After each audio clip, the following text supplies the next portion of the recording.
Leo shows Raider Nation. It's time to connect. Leo, Jay, Nate, Jeff, right. Yeah, silver and black. The crew is in sync. Breaking down the madness before you can blink. Another week, wow, another storyline. But the Raider connection keeps it all in line. From Vegas lights to the East Coast grind. We talk that truth, no filter, no rewind. Four voices strong, so buckle in tight. It's time to bring the nation to life tonight. This is the Raider Connection Show, where the silver and black stories flow. Leo, J, Nate, and Jeff on go, breaking every play down blow by blow. R and 4L, you already know. Welcome to the Raider Connection Show. Leo with the facts, breaking down the scene. Jay brings a fire, keeping takes real mean. Nate on the road with the vibe and the view. And Jeff swings heavy when the nation needs truth. Wins or losses, we show up proud. Raising Raider Nation, loud and loud. Hit that chat, pull up, don't wait. This is family, this is connection, this is fate. Silver shields up, the energy grows. Four voices united everywhere that it goes. Every first down, every heartbreak hit. Raider Nation stays locked, we don't quit. This is the Raider Connection Show, where the silver and black stories flow. Leo, J, Nate, and Jeff on go, breaking every play down blow by blow. R and 4L, that's how we roll. Welcome to the Raider Connection Show. So grab your drink, hit subscribe, let's ride. Raider Nation strong, we never divide. From kickoff to the final echo, you're tuned into the Raider Connection Show. Hey!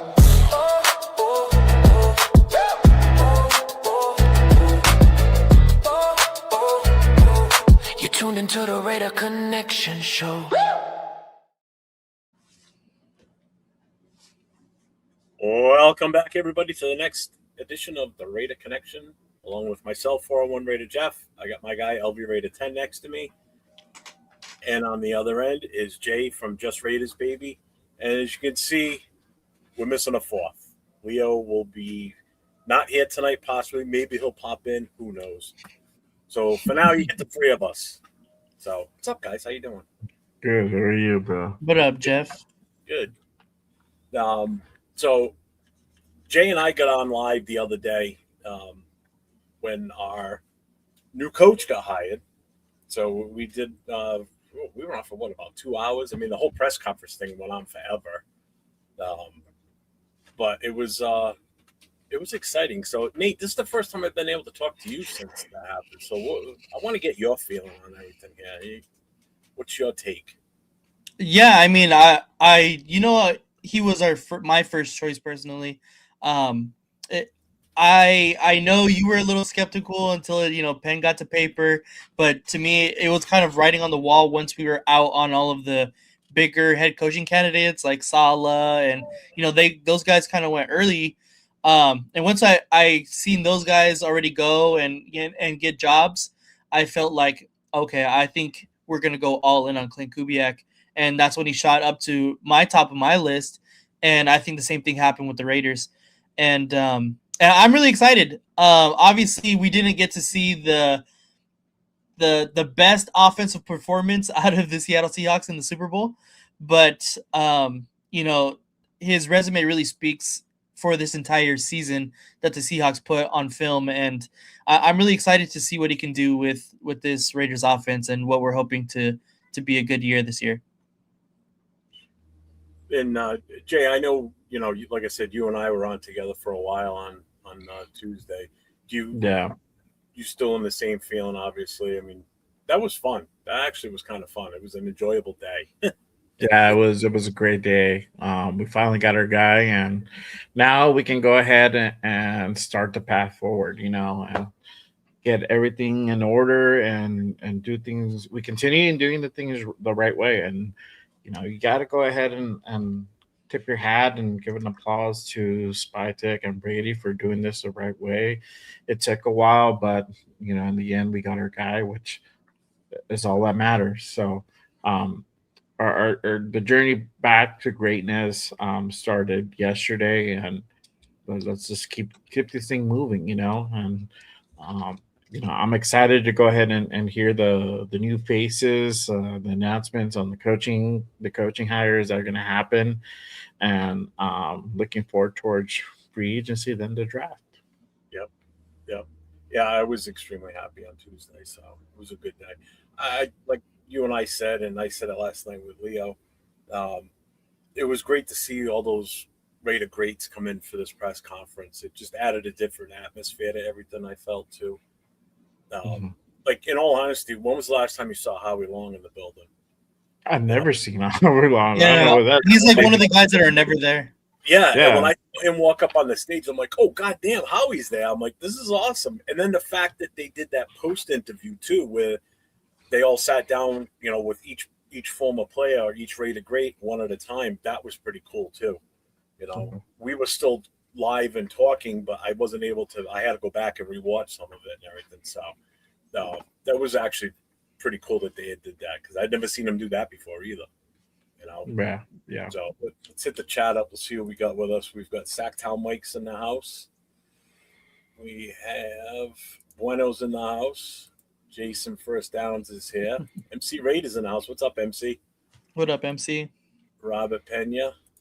Tanner Jack. Silver and Black Coffee. What's up, man? What's up? AO's in the house. What's going on, man? Marcus Banks is here. Marcus.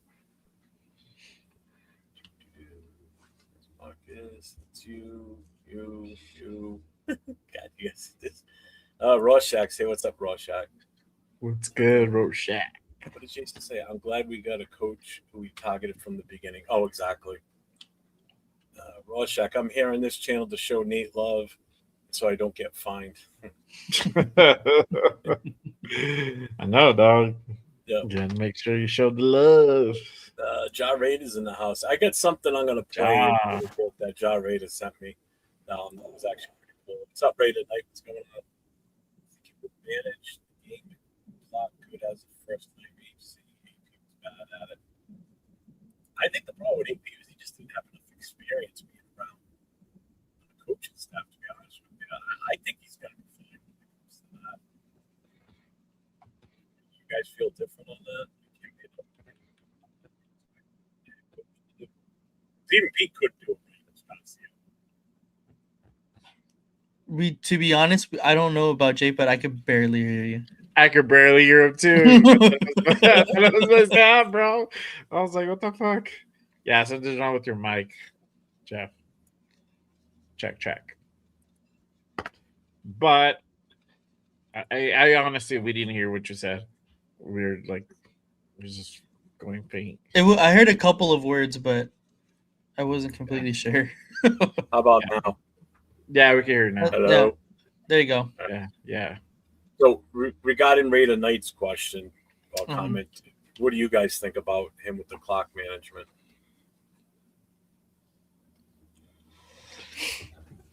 I'll go first. Go ahead. Yeah, go ahead. Yeah, I mean, I think that him being so close to Mike McDonald, I mean, I don't think that's gonna be too hard. Now would he maybe make a mistake here and there? Probably, but I'm not like overly worried about it. Certain things like that, like clock management, game management, they're gonna be mistakes. They're gonna be growing pains, and he said it too. There's gonna be some learning to do. So just expect that. And this is why I go back again and say we got to exercise patience. This season is not going to look, pretty. It's still going to look kind of bad. It's going to look better than what it was before as far as game performance. That doesn't, and I'm not saying that's going to translate into wins. I'm saying that we're going to look better on the field, but there's going to be mistakes. We're going to see some shit like that happen where it's like, fuck, we could have almost won the game, but you got to remember, this dude is still technically a first-time head coach. So there's going to be some growing pains. There's going to be some mistakes. You just got to roll with it, and not be overly critical about it and just be like, man, like, fuck, what the fuck is this guy thinking? Do I think he would be better than AP?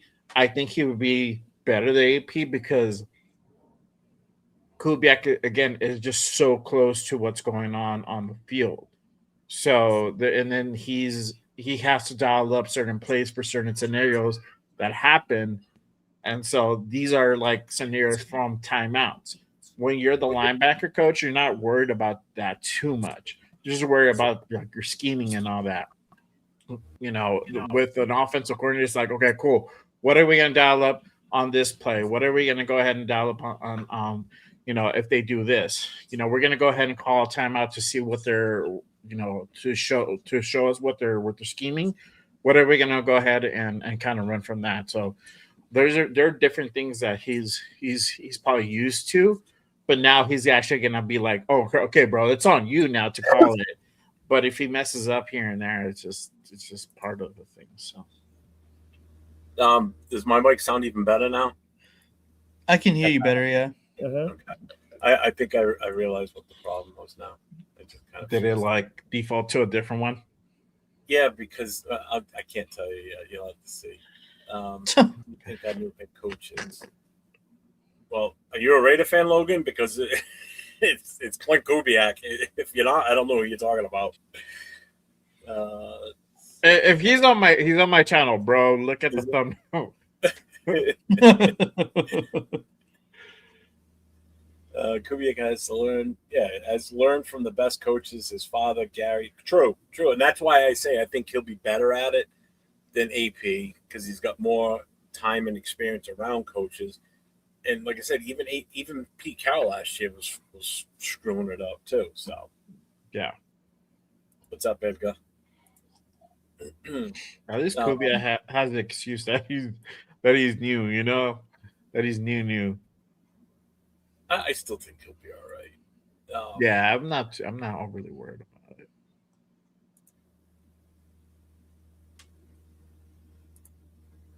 So, what did you think about the presser though, Nate? Did you watch the whole thing? I didn't watch the whole thing. I was at work when it was happening. I only watched it a little bit. But from everything that I heard, it seemed like he's has his head on straight. He knows exactly like the plan of what he wants to do.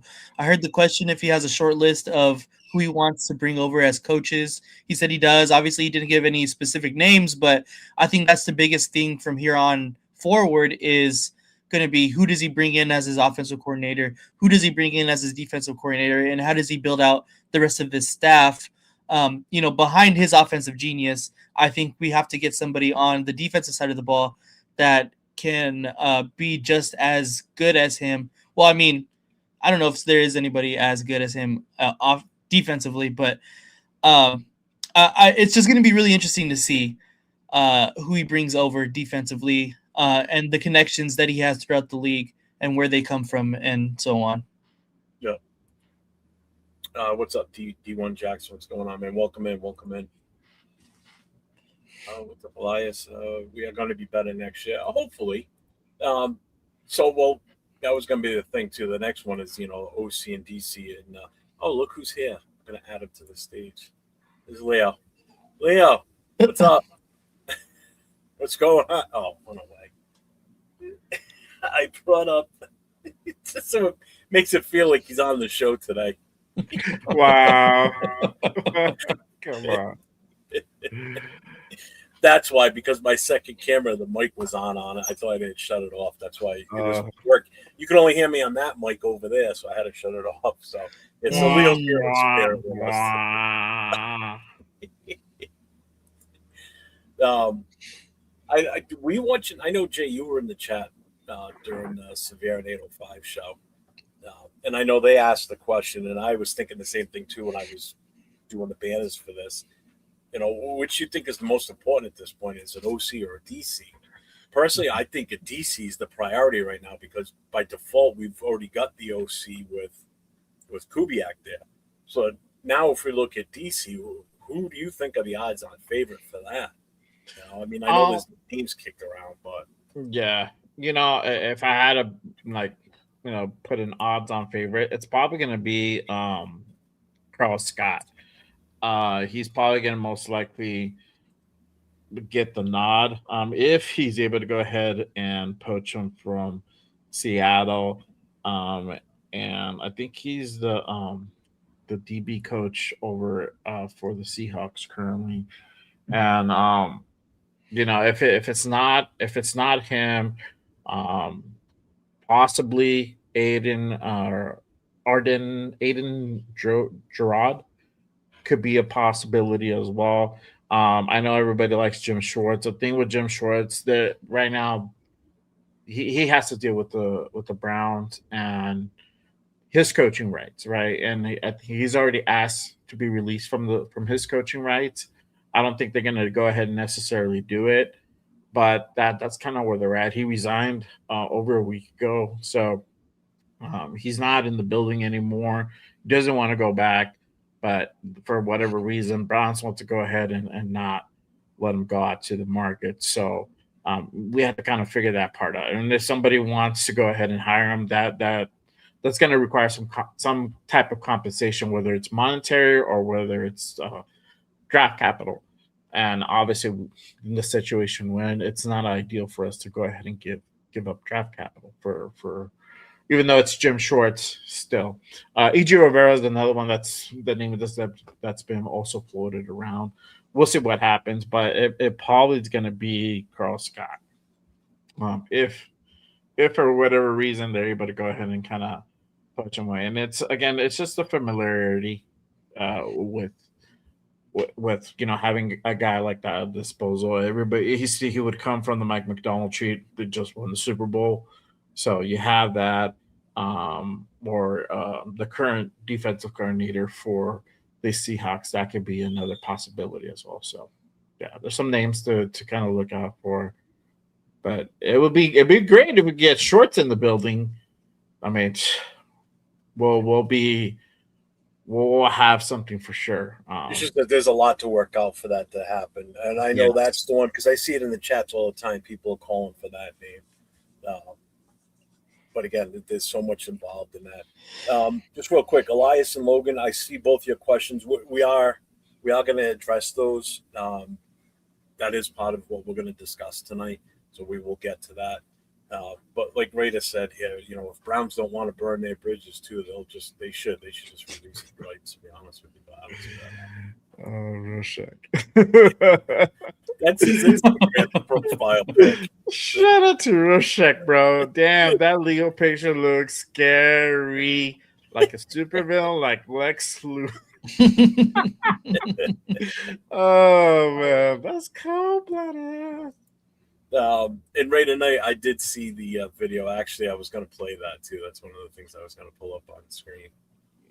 That's a ghetto ass Lex Luthor, bro. For real. Like that. He's got like that comic book villain raised eyebrow look. That's that profile, dog. Yeah, let me just play this now. I'll just bring this up real quick. I don't know if you guys saw this or not today, but I haven't, honestly. I saw part of it. Go ahead.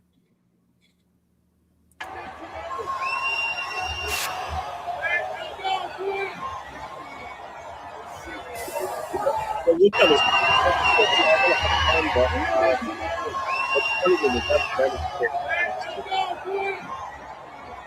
The heaviest set coach with the gray beard, that's the offensive line coach that should be coming with him too. That would be dope. Yeah. Again, that's a maybe. That's a maybe. Yeah. Like I said, if they can pull that off, yeah, then that'll be nice. Yeah. It's John Benton. What's the other guy's name? The quarterback's coach. Andrew Janoko. Janoko might be the guy that could possibly be the offensive coordinator. They obviously Kubiak. He knows Kubiak. He knows what he runs. I think Janoko's been following him everywhere. So the question is would he go ahead and do it one more time and come to Las Vegas? Obviously, he'll be here for a minute until he gets his own gig or whatever. So that would be cool. I wouldn't be mad at that. I'm more worried, honestly. It's crazy. for me to say that I'm more concerned about like the offensive line coach as opposed to like the offensive coordinator, right? Yeah, Like, we know 1000%. we know what time it is, and whoever even he brings in as coordinator is just gonna go ahead and help Kubiak. Like you said, like I just need the extra help, the extra preparation, bounce off ideas, yada yada. But it's an offensive line coach with our line being so bad last year. I'm like, let's get this one right. Let's get some like competent coaches in the building. So John Benton, who you just played, is one. Stoutland from the Eagles, the offensive line coach from there, just quit on the Eagles probably like a week ago too. So Yeah. he's actually out there now. The question is, will he actually want to go ahead and coach? I think the word out on the street is that he might take this year off and probably see about maybe coaching in 27 again. But that would be a good one too. And we know what the Eagles were able to do like 2 years ago. So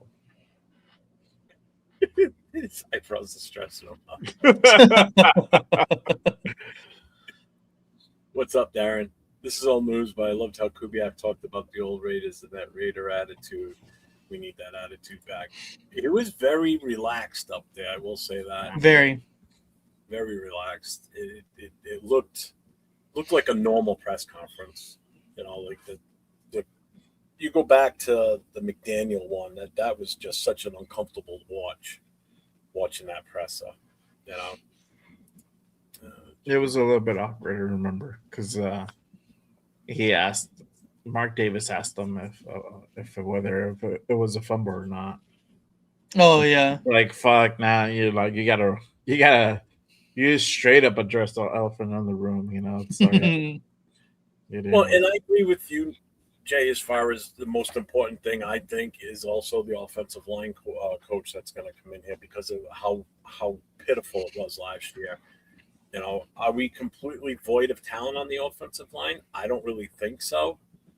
It's just the coaching was just so awful last year. So I think we should see a change in that as soon as they start practicing, you know, and they start getting an semblance of, you know, how the pecking order is going to go for those front five. So, yeah. I mean, it is the guy from Seattle, Bennett. That's who I'm hoping. Yeah, I'll take either one. To be honest with you, I'm not really mad at if it's Benton, great. If it's Stoutland, great. Like I think we win either way. Mm-hmm. You know, it's crazy to think like these guys actually were like watching film after hours after Brendan Carroll left. It's like crazy, you know, and like it's just a level like there's levels to this thing. And that's like the bottom of the barrel. So it's like, all right, cool. Let's try to get our guy. At least get a halfway decent guy in here. You know, we'll take that. But if we can get Benton, obviously, you know what, they're able to go ahead and do. And then, you know, honestly, their line wasn't like wow. It wasn't a wow factor. It wasn't like it was good, but it wasn't great. You know, but they are able to go ahead and be efficient. And that's the important part. Now, if we're able to go ahead and get some good talent in here, you never know. You never know. And we still have Caleb Rogers. We have Charles Grant in the building as well. DJ Glaze, and that's a question we can go ahead and kind of address as well. Whether he stays at right tackle or he gets moved to guard. How much of that is coaching? How much of that is actually, you know, him just regressing?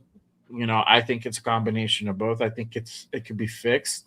I think this is the time where you fix it right now. You have that ability, and either way, either you plug him back in, right tackle. You think you move him to guard, or you put him as def. And if you get somebody in free agency, you know, you address that tackle. So it'll be interesting. It'll be interesting for sure. How long was Stoutland in Philly for? Do you know how long he was there? Fuck, like 15 years. I don't know. It's something like that. He's been there for a long time. Okay. Oh yeah. I think he just wanted to move on. Let me 2013. So over 12 years. Yeah. 12 years, yeah. That's Yeah, a long time. It's a long time in one spot. Yeah, Mhm. for sure. So Ray Knight asked, "Do you guys think all the players will buy into Kubiak? Look like only some offensive players were at the presser." Um, I think the biggest one that was missing on the offense, I think, was Brock. I'm surprised he wasn't there, but I'm glad Brock to see was Jet was there. Brock wasn't at the thing, but he was in the building. Yeah, Yeah, I'm because excited because I know how much he supposedly wanted the Saints to grab him that year in the draft. So he's been wanting to coach this kid for a while. So now obviously here's his chance. I'm hoping big things for him, provided we get the right quarterback and the offensive line fixed, then we're good. You yeah, know, I'm psyched for what he can do with Genty too. To be honest with you, Yeah, me too. I think they're yeah, gonna pay in. I can't see them not. You know, they haven't had that. I think he's going to be more of a disciplinarian than some people think he's going to be because he doesn't look like it. Like he was saying all the right things on Tuesday. That yeah, makes you want to get on board with him and like, hey, let's run this. Let's get going. You know, yeah. He's definitely more serious. He it's up to I, more. shout out to Rundown. He did like kind of like a resume of him, and there was some footage that he played, and he's still lively, but you're not gonna see like him wrestling around with an offensive line. It's like he's gonna be conducting business out Your there. mic's cutting out. Oh shit! Hold on. Can you hear me? Can you hear Yeah, me you can. now? Okay. I said, he's more serious, and it might happen where you're not going to see him wrestling around with like an offensive lineman, and Yeah, that's you and I he's said gonna that be, the other day yeah, too. he's We gonna were be talking about conducting business out there, and that's what you want. We want somebody who's about football, then about winning and preparation, real preparation, not just fucking practice, real preparation to the game, and executing at a high level. So, I'm all for it. Whatever that looks like, let's go, bro. let's see, Rorschach. Last year's presser was a big concern for him because Pete said, yeah, and that's the good thing because he didn't come out and put any onus on the team as far as saying, oh, we're going to win this. We're going to. It's like he's Yeah, just going to win it. He's going to evaluate everybody, which is what Pete should have said last year too. Not saying, oh, I'm here to win games. And that went over like a fine church. Let's see. Yeah, Brock was having coffee with Max. I'm excited about actually seeing 12 and 13 personnel. Yes. I mean, you saw bits of it in the play in the Super Bowl. I mean, he was getting the tight end involved big time. yeah, Oh, and the reason Leo was a pitcher is because he's not here tonight, so I just figured I'd play a little fun thing and put my extra camera on my phone and just bring up a quick file. wow. Arnie does have a couple questions here. Let's see what he's got. Which draft class in the last 4 years was the best? Was last year the worst due to not playing rookies? Nate, I'll let you hit that one. Which draft class in the last 4 years was the best? Was last year the worst due to not playing rookies? That's kind of tough. I think the most impactful one was the Brock Bowers year with Bowers and JPJ and Glaze. Just because those were 3 automatic starters on our team in general. So to do that, I feel like that was probably our best in the past 4 years. I don't think last year was the worst because, again, like you said, it's they didn't play. Like a lot of them didn't play and didn't play meaningful minutes until the end of the season, really. So we don't really know what exactly we have. Obviously, we know what we have in Genty, and he's of course an all-world talent. But guys that didn't really get to play, like Besh and the 2 offensive linemen that came in and played well at the end, like I think that's going to be a really good building block for the future of what we can expect to move forward with Spytech drafts. Is slowly building. Hopefully, we see a lot more results quicker than we did this past season. But I think that he has the right mindset of making sure that we're building for the future. Yeah. Yeah, I agree. Um, yeah, I think that the Brock Bowers were JD5 uh, was in, and Caleb was probably the best draft in recent time. Mm-hmm. Yeah, I agree completely with that. I mean, you hit on your first three picks, three rounds straight there. And I mean, granted, yeah, they kind of fell off this year. Two out of the three, one because of injury, and two because he just wasn't getting coached right. I think Mm-hmm. Brock is still Brock, even though we lost him a good chunk of the season because of injuries. But when he was there, he showed Yeah. up, showed out. Yeah. But, this is another name that keeps popping up now too. But didn't he just go somewhere? Did somebody just hire him? I thought Musgrave. Musgrave is with the Jets, I believe. Yeah, right. He just. Mhm. I thought I saw that because he sent me something earlier today too about. Oh yeah.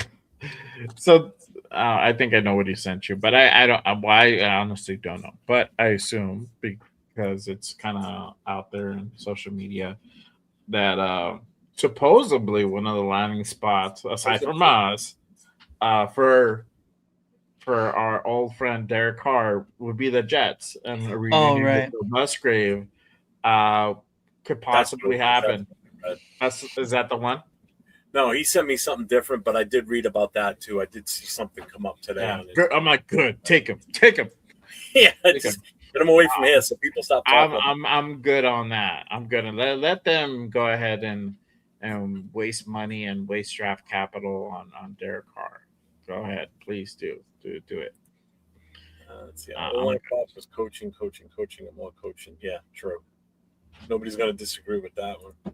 What's up, Trig? What's up? Let's see, John.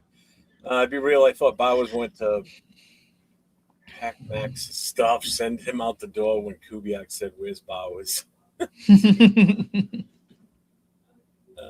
see. Finally got our first choice at head coach. Draft Mendoza, Mesidor, Surratt.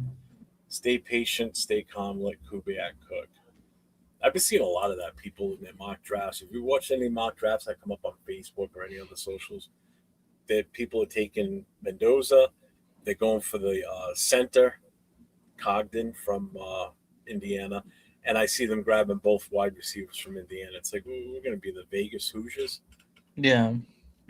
Just because it worked well in college, it doesn't necessarily going to translate over to the NFL either. It's like you're going to bring half the team, half their offense over here, basically, is what they're looking at. It's like, damn. To be fair, I would take the center though. He's really fucking good. Yeah, that I would. I won't. No, not at all. So, I mean, as far as OC and DC, like we both all said, I think the DC one is the most important one at this point right now. Yeah, I agree. And basically, what do you think this does for the offense itself? Like, who do you expect to see shine that's on this roster right now, outside of the two guys that we always talk about, and that being Genti and Bowers? Who do you think could also step up in this system that he's going to come in here and run?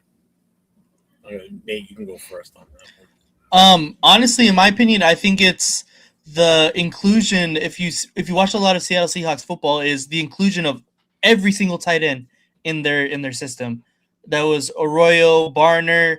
Damn, I'm forgetting somebody pretty massive there, but like all of their tight ends had quality reps and receptions. You seen Barner have basically what felt like the only touchdown of the game in the Super Bowl, but it's the fact that we have two really great, talented tight ends, and now we're gonna finally, hopefully, see the full potential of Michael Mayer.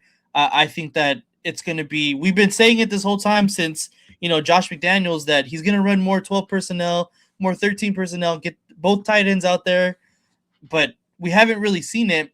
Albeit it's been injuries of either tight end, but I think now headed into this year, watching what Klint Kubiak does with that personnel, and I think that I think that this is going to be the breakout season for Michael Mayer, and I'm excited for that for him. Honestly, Double Lewis. That's Yeah. LV rated 10. Just everybody, real quick here. Make sure you guys get over to all the channels. If you're not subbed on LV rated 10, make sure you hit him up for sure. Then you got Jay from JustRaidersBaby. Then you got Cheeto Linus, and then myself, 401 Rated Jeff. So make sure you spread the love between all four. We're streaming on all our channels. So hit that sub, hit the thumbs up, hit the notification, all that happy stuff. Yeah. For So sure. Jay, what do you think on that? As far as like who do you think has a chance to step up a bit based on who's on this roster right now? Minus those two. I probably would have to go with Mike Mayer. You can possibly also get that from Trey Tucker. Trey Tucker's also, he's technically our wide receiver one, right, from the room wise. Right. But you probably see him either number 2 or number 3, depending how this offseason goes, right? But it's just another weapon. And, you have, guys like Raheed Shaheed, who are kind of similar, but you'll have Trey Tucker out there. I think Trey Tucker will be utilized to a string. I think all these guys are finally going to be utilized to their string. So Mike Mayer, Bowers, when they're actually out there together, and again, like Nate said, you don't see them often together, and it's either because of injury or these just guys didn't scheme it up correctly. Finally, I think we'll have some of that where we'll see the 12%. We'll see the both guys out there and utilized correctly. I'm all for it, but yeah, it could definitely be Big Mike. Trey could do it on the offensive line. I think probably maybe JPJ is the only name that I see there. Caleb Rogers would probably be a guy to look out for. Again, it's just if they hire the right offensive line coach, we're probably gonna see a different line. Because we're gonna see some new faces, but the current guys out there, you're gonna see some good progression.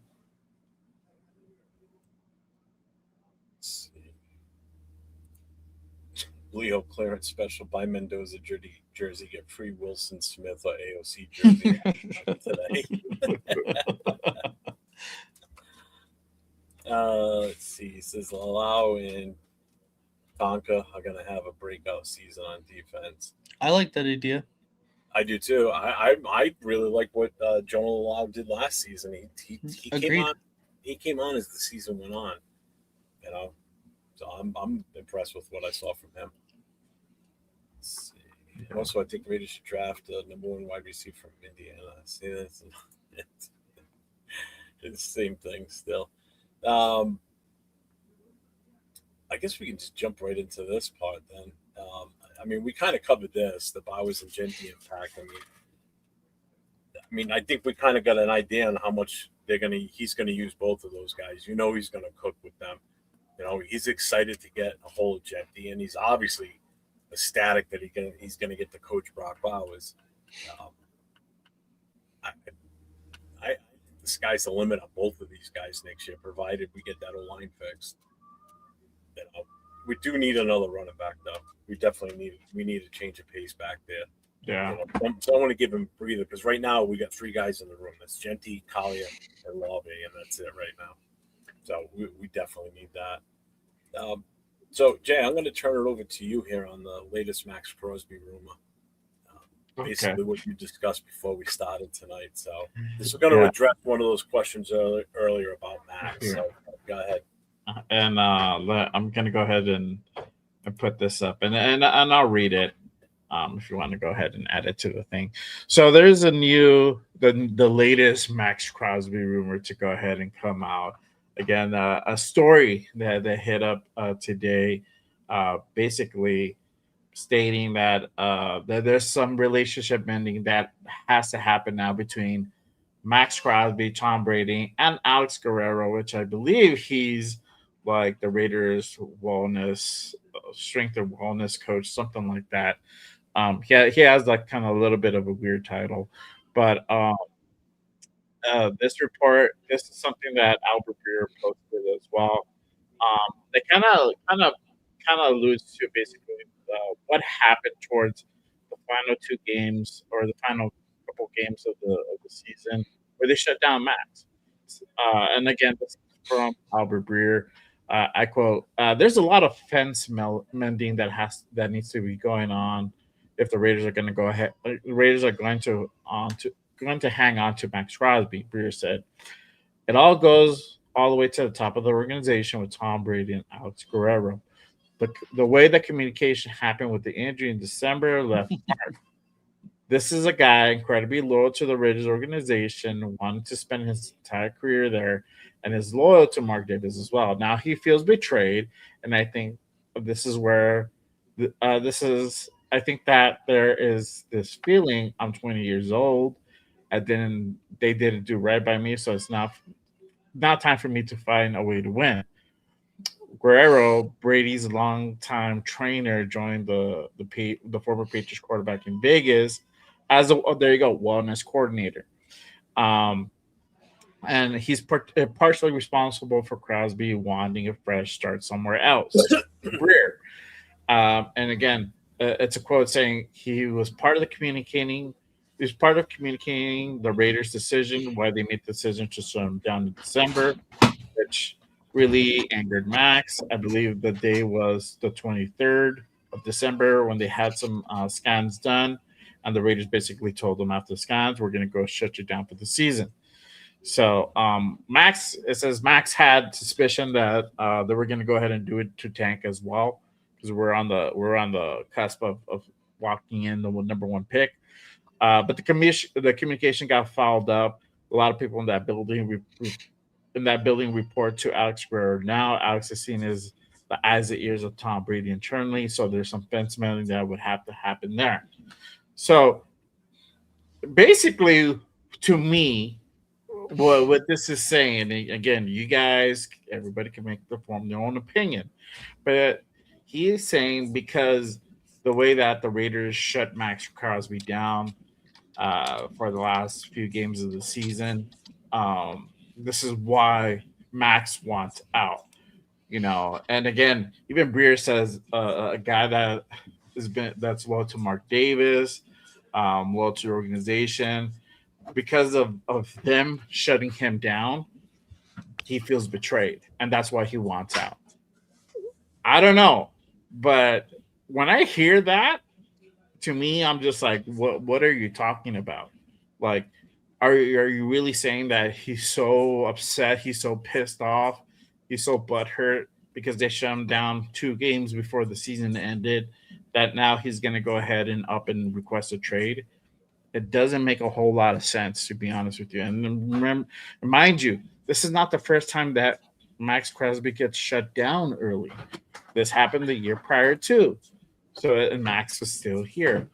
So this is kind of a reach. I know there's more specifics that, they have somebody specific that it's attributed to, but again, also being attached to Tom Brady. There might be some possible smoke, and we know that Max was pissed when he did get the news. So there might be a little bit truth to that, but to the point where he wants to up and leave, that for that to be the reason, that's a little bit of a stretch to me. I don't know. I would feel more that it's that, and also trying to rebuild would be another possible factor. But just for that alone, I think that's a little bit of a hard stretch. I don't know. That's my opinion. Right. I think the context that you have to also look at is who is the reporting. It's from NBC Sports Boston, and if you see at the bottom here, if Crosby pushes for a trade, the Patriots would be a near perfect fit for the 5-time Pro Bowler coming off an AFC championship.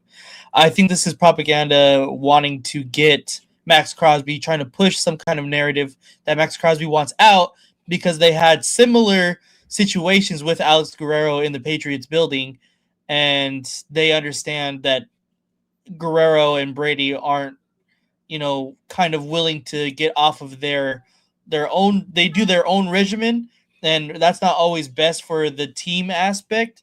But I think as an owner, it's a lot different than the situation that happened over in New England. Um, this is a complete reach to me.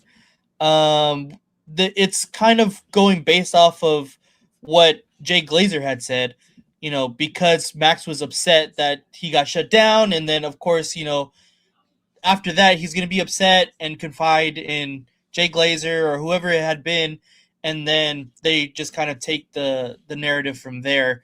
But he's gone on multiple times and multiple shows saying that, as of recently, as of today, saying that he doesn't want to leave the Raiders.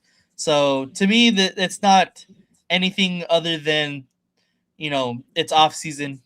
It's it's something to talk about after the Super Bowl. There's not a lot of news, and Clickbait. and Max Crosby has been the number one target for fantasy trade rumors for the past 3 seasons. So that's what I really think it is. I took it down. Are you done with that? Yeah. All right. Yeah, I'm done with that. See, I'm sure. I've been saying don't trade Max unless he wants out. But if we could trade him straight for a top 8 corner, D end, OT, I would feel better than the 2 number 1 picks, Bird in the hand worth 2 in the bush. Just real quick before we get further into the Max, I looked up Alex Guerrero. He's under the administration tab on the Raiders. So this past season was his first season as the wellness coordinator for the Raiders. So in his current role, he oversees several departments to ensure and enhance the health and well-being of players, coaches, and staff. He spent 30 years working with numerous professional and world-class athletes and has served as a consultant for NFL and collegiate teams. Previously, he had a successful private practice focusing on sports injury, rehab, performance enhancement, and nutrition.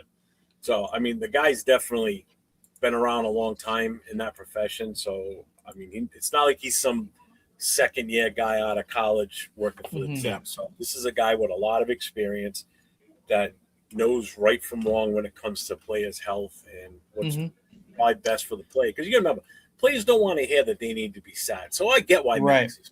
And totally makes sense. And we all know the type of character that Max is. And the last thing he wants to be told is, no, you can't play no more.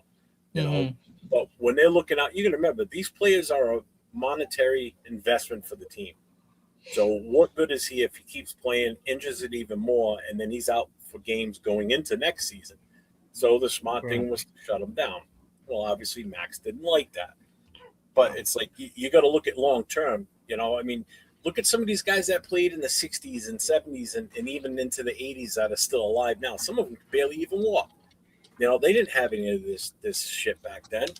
So, and that's what they're trying to prevent. I mean, the NFL's still going through lawsuits over this shit with, some of these injuries from these guys. Yeah. Well, let's cover this now. Go ahead, Jay. I was going to say that you're 100% right. And it's a job of the GM and also the coach to go ahead and protect the player from themselves. And Max Crosby, let him have his way, he would be out there one fucking leg. That's just the truth of it. So Spytek's job is to think about the team long term, right? The coach's job is to think about the team, but on a very near future type of term. So season by season, that's the way they're thinking. And a player is thinking in the moment. Now, what I can do to better the team? How I need to go out and get 3 sacks, or I need to be impactful. I need to try to get to the quarterback as much as I can. Yada yada yada. I need to make sure my defense is on point and the guys on that are with me on the line, they need to be good. So it's shit like that. That's just how the tree goes, right? So this is a decision that Spytek had to do, and for what? I mean, honestly, what was 2 more games, 2 more meaningless games? What was that going to do for the team? Nothing but hurt. I mean, at the time, it's going to hurt us, and I'm not the whole tank thing, but to be real, he would have went down. He could have really injured himself further. Prime example, Christian Wilkins. But he could have hurt himself further. He could have been now, or rehab would have been much, much longer, and it would have been it could have been a bad deal. Two, it would have hurt us on we probably would have lost out the number one draft pick, and Yep. you can now Oh, yeah. forget about Klint Kubiak. So there's a trickle effect that happens there too. Right. Realistically, I don't even see Klint Kubiak here if we didn't have the number one pick alone, on top of the cap space. But the real attractive incentive is really also that number one pick. So if we don't have that, I don't think Kubiak's here. What's up, IAG? Chiefs just hired DeMarco Murray. Well, let's address this then. So, I mean, you two know, and everybody in here pretty much, unless they're new, know my take on the whole Max thing. So, knowing what you know now, if this is the case, if what you just read off, Jay, that report is for real, and I guess Josh said he watched, I guess Max did his podcast today or whatever, and he said he doesn't look happy. It looks like he's pissed off. Like, do you guys still feel the same that Max is a Raider for life, or if a team calls, are you listening? Are you seriously considering it? We'll start with you, Jay, on that. Where were you sitting with all this now? So shout out to John. I watched the podcast today. I kind of had to fast forward to because I got in there when it was just kind of about to end, or it was on the end, so I rewinded it back and kind of listened throughout to see if I heard him address the rumors again. He didn't, but it's also, he probably could just be, he looked fine to me, but it could be also that he's just annoyed he has to address these fucking rumors and they're going on and you're getting all this shit. Whether you're talking or not, I'm pretty sure he's seeing it. You cannot not see it. If you have a guy like him, I'm pretty sure he has a football algorithm and sports algorithm. I'm pretty sure he's popping up and he's seeing all this shit come out. Same thing on Twitter. So this is coming up and you can't help not to look at it. So I think that's kind of what it's stemming from there. Do I think Max is a Raider for life? I do think he's gonna be here. If push comes to, I feel that he's gonna be here. Now this is the thing. You never know what could happen, and that's why I keep saying out there. My thing is, if it does happen, and like I said earlier, I was on the show with Primos and Will. Shout out to them. I said that if there's something that actually quietly, won't know about it until it actually happens. So like a surprise thing, kind of Your mic. thing. Hold on. You're good now. But yeah, it keeps fading in and out every now and then. Okay. It might be the thing. I don't know. So I said if something happens with Max, it'll happen suddenly, and we won't hear about it. Just kind of like the Christian Wilkins thing where he got released, and we won't know about it. It'll happen suddenly, and Spytek will take the blame.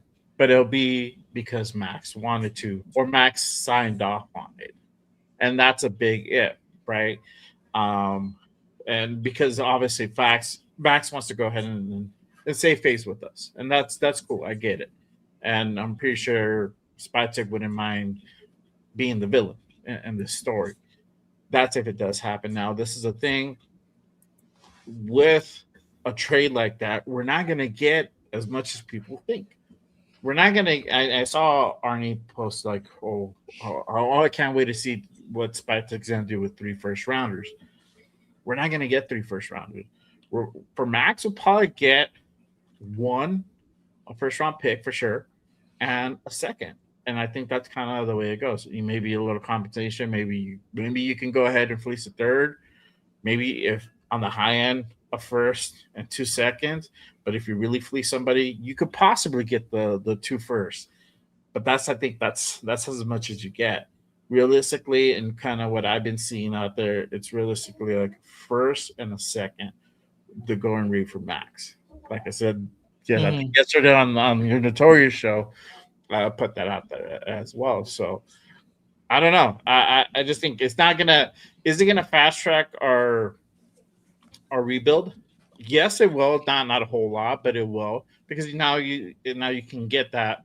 You'll have an extra first round pick for this year. You should ask for one this year. That'll be stupid if we get one from like next year, but you should have one for this year and a second for this year. We can do something with that. But again, you still also have to hit on those picks, and that's something that people have to go ahead and remember. Not necessarily where you're going to go ahead and hit on those picks. If you hit on one, great. If you hit on both, you just lucked out. But you can also like strike out completely. So you have that risk as well. So it's a risk versus reward type of scenario. I would like to see Max here. I feel that he has worked and he deserves to be here when we start really winning again. And I know about the whole timeline thing, but that is the fan in me, because I feel that he loves being here. He loves being a Raider. He loves being part of Raider Nation. And man, when you have guys like that in the building, you want them to see what they you want them to have what they always wanted. So that's my take. Well, what happened at the Super Bowl with Puka? What did he do? Did I miss something? No, he just talks a lot. That's why. He said that the Rams fans don't really have there's not a big following in LA for Rams fans. Like, they don't have full home advantage. I could have told him that. I know. He's not lying. So then a lot of people took it the wrong way, because he was on a podcast with Fred Warner, who Fred Warner said like, yeah, we have an extra home game because in LA, when they play in LA, it's all Ninered out. So, wow. Yeah. I didn't know that. That's crazy. Yeah. Just Nate, I'm going to have you answer the same question on Max, but I just want to hit Arnie's thing that he mentioned here. This one here, he goes, look in your crystal ball in 5 years. Who is still on our team? Max, Genty, Bowers, Kubiak, or Spytek? I don't think Max is here, which is why I'm behind trading for him now, because he's not going to be here long term. Like, he's not going to be here when the rebuild is complete and we start winning. It's going to be past his prime already. I mean, the time to get something for him is now. So I think all those other guys will still be here, though. But the thing, Jeff, you make it seem like this guy's like almost 40 years old. He's not. Exactly. He's going to be 29 this year. 2 years in a row now, they shut him down early because of injuries. 2 Yeah, years. but we were what? First, the year prior to this one, we were 4-13, or we're hitting on that path of 4-13. We were on two win games, at that point. So it's, I don't know.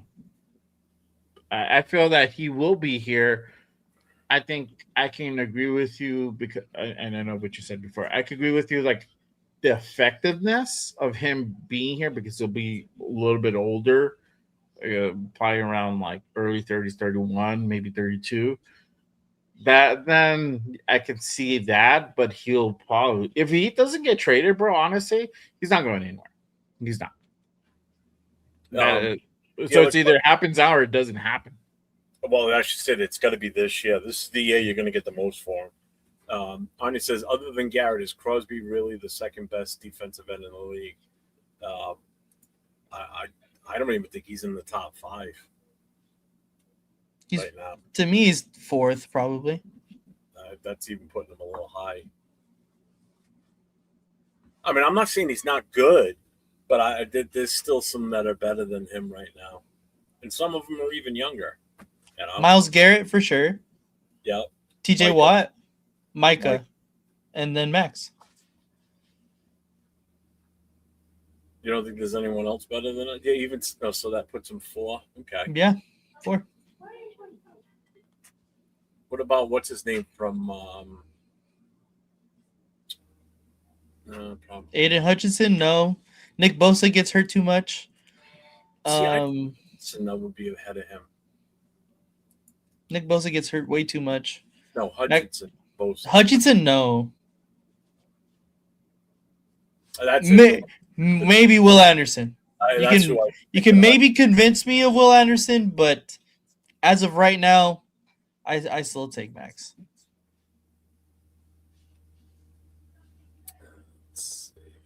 All right, so your take on the whole Max thing then, Nate?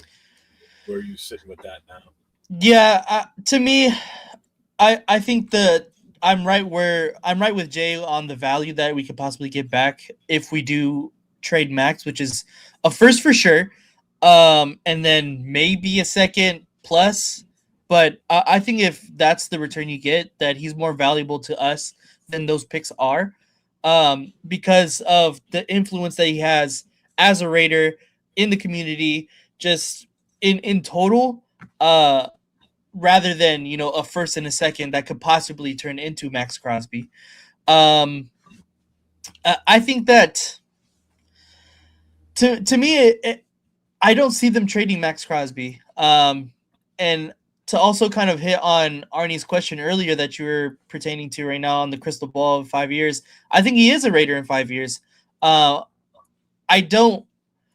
think that this is the right direction with Klint Kubiak. And that, timelines change. They fluctuate. Like, no one thought that the Bears timeline would be this quick. No one thought that the Commanders timeline would be this quick either. Like, timelines change so very quickly. So it's not the fact that I don't think that he fits our timeline. I think that we're going to have to try and fit his, in my opinion. And that's what we're doing now by hiring Klint Kubiak, getting the first overall by shutting him down. Although, of course, it makes this whole trade rumors spark. But I think we're in the right direction. And I think Max he's going to be rated for life. He said it multiple times that he wants to be a Kobe Bryant type guy where he brings the value to a franchise with winning and with, him as a personal, like as a human being. Like when you think of the Lakers and Los Angeles, you think of Kobe Bryant. And that's what Max Crosby has said that he wants to do with Las Vegas and the Raiders. And I think as of right now, if you ask a younger Raiders fan out on the street, they're going to ask, who do you think of when you say the Raiders? They're going to say Max Crosby. And I think that gives us just a value that we don't really have on our team as of right now. Of course, we're going to have Brock Bowers and Genty, but those are still future assets that haven't really made them the name that Max Crosby has for himself as of right now. Yeah. I don't think it's so much the time, like we have to fit his timeline. I think, this fan base is just dead tired of us having shitty years after shitty years after shitty years. It's just getting worse and worse. I'm like, they had to do something. Mm-hmm. I'm like, going back to the presser when Kubiak was asked about the fan base and getting people back into the stadium, it's like he said, look, just because I'm here, I don't expect you to go ahead and trust me. That's going to be earned on what we do, not what we say. And that speaks volumes just from what he said right there. It's just like, I'm not going to try to constantly prove to you that you need to come and watch us. You need to be a fan. You need to be a part of the nation. It's just like the product on the field is what's going to go ahead and resonate, So I like that, man. So you don't think Mike is better than him right now? Or are you saying that just because Mike is out with the injury? I mean, he tore his ACL, right? But when he was playing, he was definitely better than Max. I'm sorry. Let's see. Robin and Max Batman's reduction jump. Exactly. And he hasn't had a good one since Yannick Ngakoue. And Yannick Ngakoue he was older at the time too. So he's never really even had a Robin to his Batman. See, saying Max is number 2, that's just you're just being a Raider fan on that one. I mean, you got to look at who else is out there. There are guys that are better than Max. There's no two ways about it. You know, I mean, Nate named them off too. So Max is definitely not overall number 2. So he's top 5 or top 4, as Nate says. You know. Um, so I got this from John. I'm going to put this up and play this. This was, I guess, from his podcast today. Mm-hmm.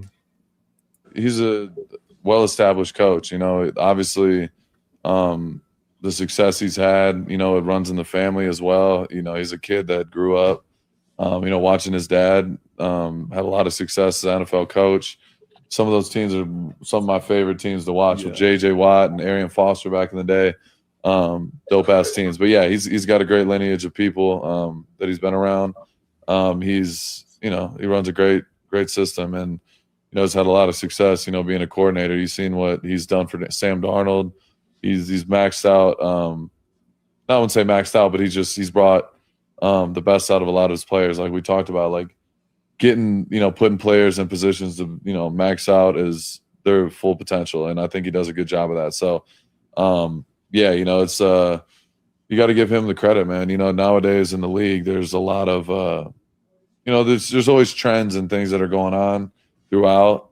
Back in the day, I feel like it was, you need the old school veteran coach, and you know, he's got to have the experience and do it this way. And now it's like kind of moving towards the Sean McVay, Liam Cohen, Kyle Shanahan, the younger, offensive minded, you know, kind of the Mike McDaniel. He's a well-established coach. So I mean, and he's right too. I mean, back in the day, that's what it was. They wanted the coaches that had the experience, you know, the ones that have been around for a long time, and you know, can instill their old school thinking and thought. You know, plus there a lot of those coaches back then were hard asses too. That was like old school coaching. You know, these guys now they're some of them are just a matter of a few years older than some of the guys that are still playing. You know, so I'm still on the time is now if we're gonna do this. You know what? And again, if they're saying he needs to apologize or whatever, that was the first when you mentioned it tonight. That was the first time I heard of that. So that was kind of interesting to see. So yeah, I mean, I don't know. I know they need to apologize. It just says there's some fence mending that need to be there, but it's just funny how it just progresses. Like now it's like Max Crosby. You know, before it was like Max Crosby doesn't want to do anything with the Raiders. He'd rather retire than play for us. And yeah, he's still in the building, rocking the drip, and you know, doing interviews there. And he just met with Kubiak. You know, on Tuesday they had coffee and chopped it up. So it's like, well, I don't know what more that this dude has to do to make it clear that he wants to stay here and wants to be here. Like, is he frustrated? Fuck yes. Like, who the fuck wouldn't? I would be. I'd be like, fuck, man. I've been here forever and a day, and we still haven't won. We only went to the playoffs once when I've been here. You know, I would be fucking pissed. I would be frustrated too. I'd be pissed. I would be pissed, and then get shut down. Yeah, I would be pissed. Would I say butthurt?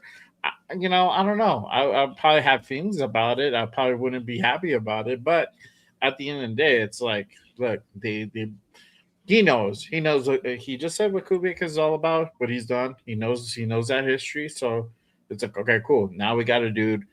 He's most likely going to be here for at least 3 years. So now I got some more stability back because that's what they wanted. It was just Pete was just so terrible. He had to go. Now we got Kubiak. Now we're going to do into a full rebuild. We got the number 1 pick. Whether we keep it or trade back, that's a different story. But we have that ability. So I think all that. I think you cannot not want to be here. You know, I think he's in the precipice of being a part of that. But like Jeff said, if you're gonna do it now. If he's gonna go, if he wants out, I mean, if he wants out, he wants out. He doesn't have to tell us. Talk to Spy, talk to Spy and get that figured out, and you know they'll spin it however they want, and that's fine. That's if he wants to leave. If he doesn't want to leave, then great. Just keep doing what you're doing. Talk about it, don't talk about it. At this point, I think we're all tired of just hearing about it. Yeah. Plain and simple. Rojas, I'm the only one from the East Coast. I live in Rhode Island. The other two are West Coasters. They're on the wrong coast. I'm on the good coast. Go outside. Why? It's in the 40s today. Yeah. It's not bad out there today. A lot of snow. It snowed last night. The fuck? I don't know. It's cold as shit. That's a bit of a thing. I'm sure you guys all have a computer. Now they're talking about Max. Still weird. Yeah, he didn't look happy in that segment.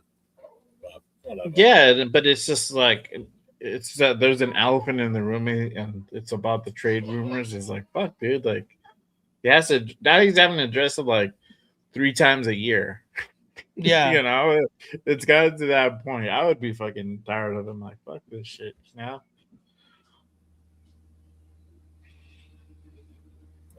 He's going off on Brady. Yeah, it's 10% ownership, not 30. About 35, I think he said. Shit, if he had 35%, then he'd be quitting that Fox job and being a real part of the ownership. I think they only approved them for that much. I don't know. I don't remember how that went down. It says, I'm a real Raider fan, Raider Ben style, no fake shit like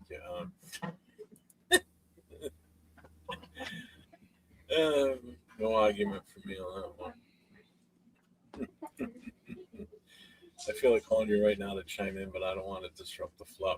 Oh, you can call the number all you want. It's disconnected right now. So it'll just go to voice. So anybody wants to call that phone number from the show the other day, go for it. It's set up the voicemail right now. So leave a message. I'll play it Friday night. Or Saturday night. I don't know yet. Might be doing a Saturday night show from now on, which is strictly Raider fans calling in and leave voicemails or just listen to voicemails. Whatever. Coming up with another plan. Let's see. Would you trade Max for 2 first-round picks? What?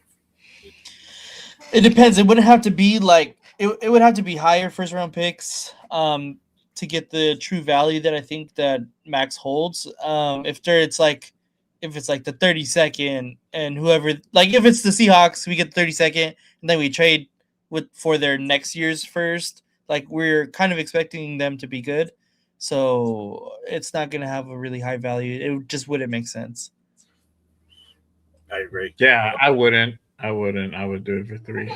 But that's just me, and I'm not looking to trade Max. But yeah, if I'm exactly. looking to trade Max, if I'm like on the let's trade Max train, or if I'm spy taking, I want to trade Max, I would take those.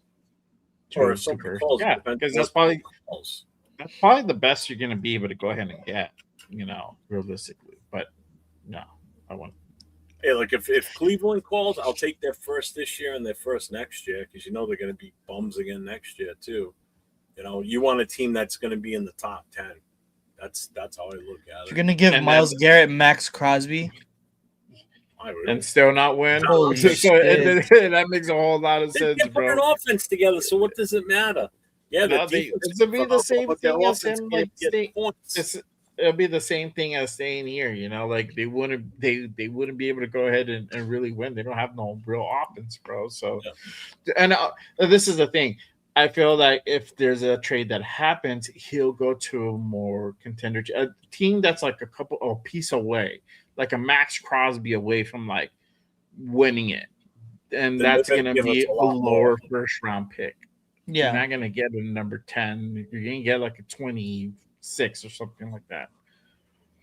There you go. See my boy Haas. He's like send him to Tampa, and again that would be a lower fucking draft pick. You're talking about like. I don't even know what they are. I think they're like 20 something. I don't even know. 18. Yeah, so you're not getting a high draft pick. You're not getting a high first. You're getting a low first. There it is, sending the Tampa. Yeah, they got a Pro Bowl quarterback. Yeah, by default. Yep.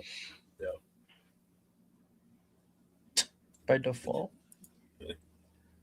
Oh yeah, I forgot about that. I forgot about that too. The It alternate. wasn't like he was voted in originally. He was only there because Drake made it play. Bo Nix wasn't going to be available. So next man up. Hey, who's number 8 on the list for the quarterbacks in the AFC? Oh, Shador Sanders. All right, he's a Pro Bowler. You're in, buddy. Come on in. Max to the Bears for all his picks. Yep, definitely doing that. And that's the other thing. And people are like, oh, we got to send him somewhere where he can win a championship. I'm like, why the fuck do we have to do that? He doesn't have a no trade clause, so we control his destiny. It's whatever team gives us the best bang for the buck. Wherever he goes, he's got no say in it. I wouldn't even be asking him, like, hey, where do you want to go? No. Who's giving us the most in return for you is who you're going to, plain and simple. Yeah. But that goes back. But No that goes back to my main argument is that it wouldn't go to like a high draft pick team. It would probably go to a lower draft team because they're the ones that are like a couple pieces away. They're down to go ahead and give up like a first this year and a first next year. Why? Because it's like we want to go ahead and win now, and he's the last piece, or he's like our second and the last piece to go ahead and make that happen. That's just the reality of it. So yeah, it wouldn't go to like, oh, he wants to go. It'll probably be a contender because they're the ones that are more desperate. Browns wouldn't be desperate because they're not there, or Jets wouldn't make sense because they're not there. They're having to do a lot of things, not only defensively but offensively. They have to get that shit straight first. No, that's not true, Lou. I'm the only one that's up on the. I wanted to trade him last year. I don't. Yeah, I don't either. I this year's a better option than last year. Last year it would have been just bad getting those picks because of who was in charge last year. But this year I think it would be different. Yeah, it would definitely be different. But no, I'm not bueno. what did he say? He said Caleb Daniels. If you know, you know.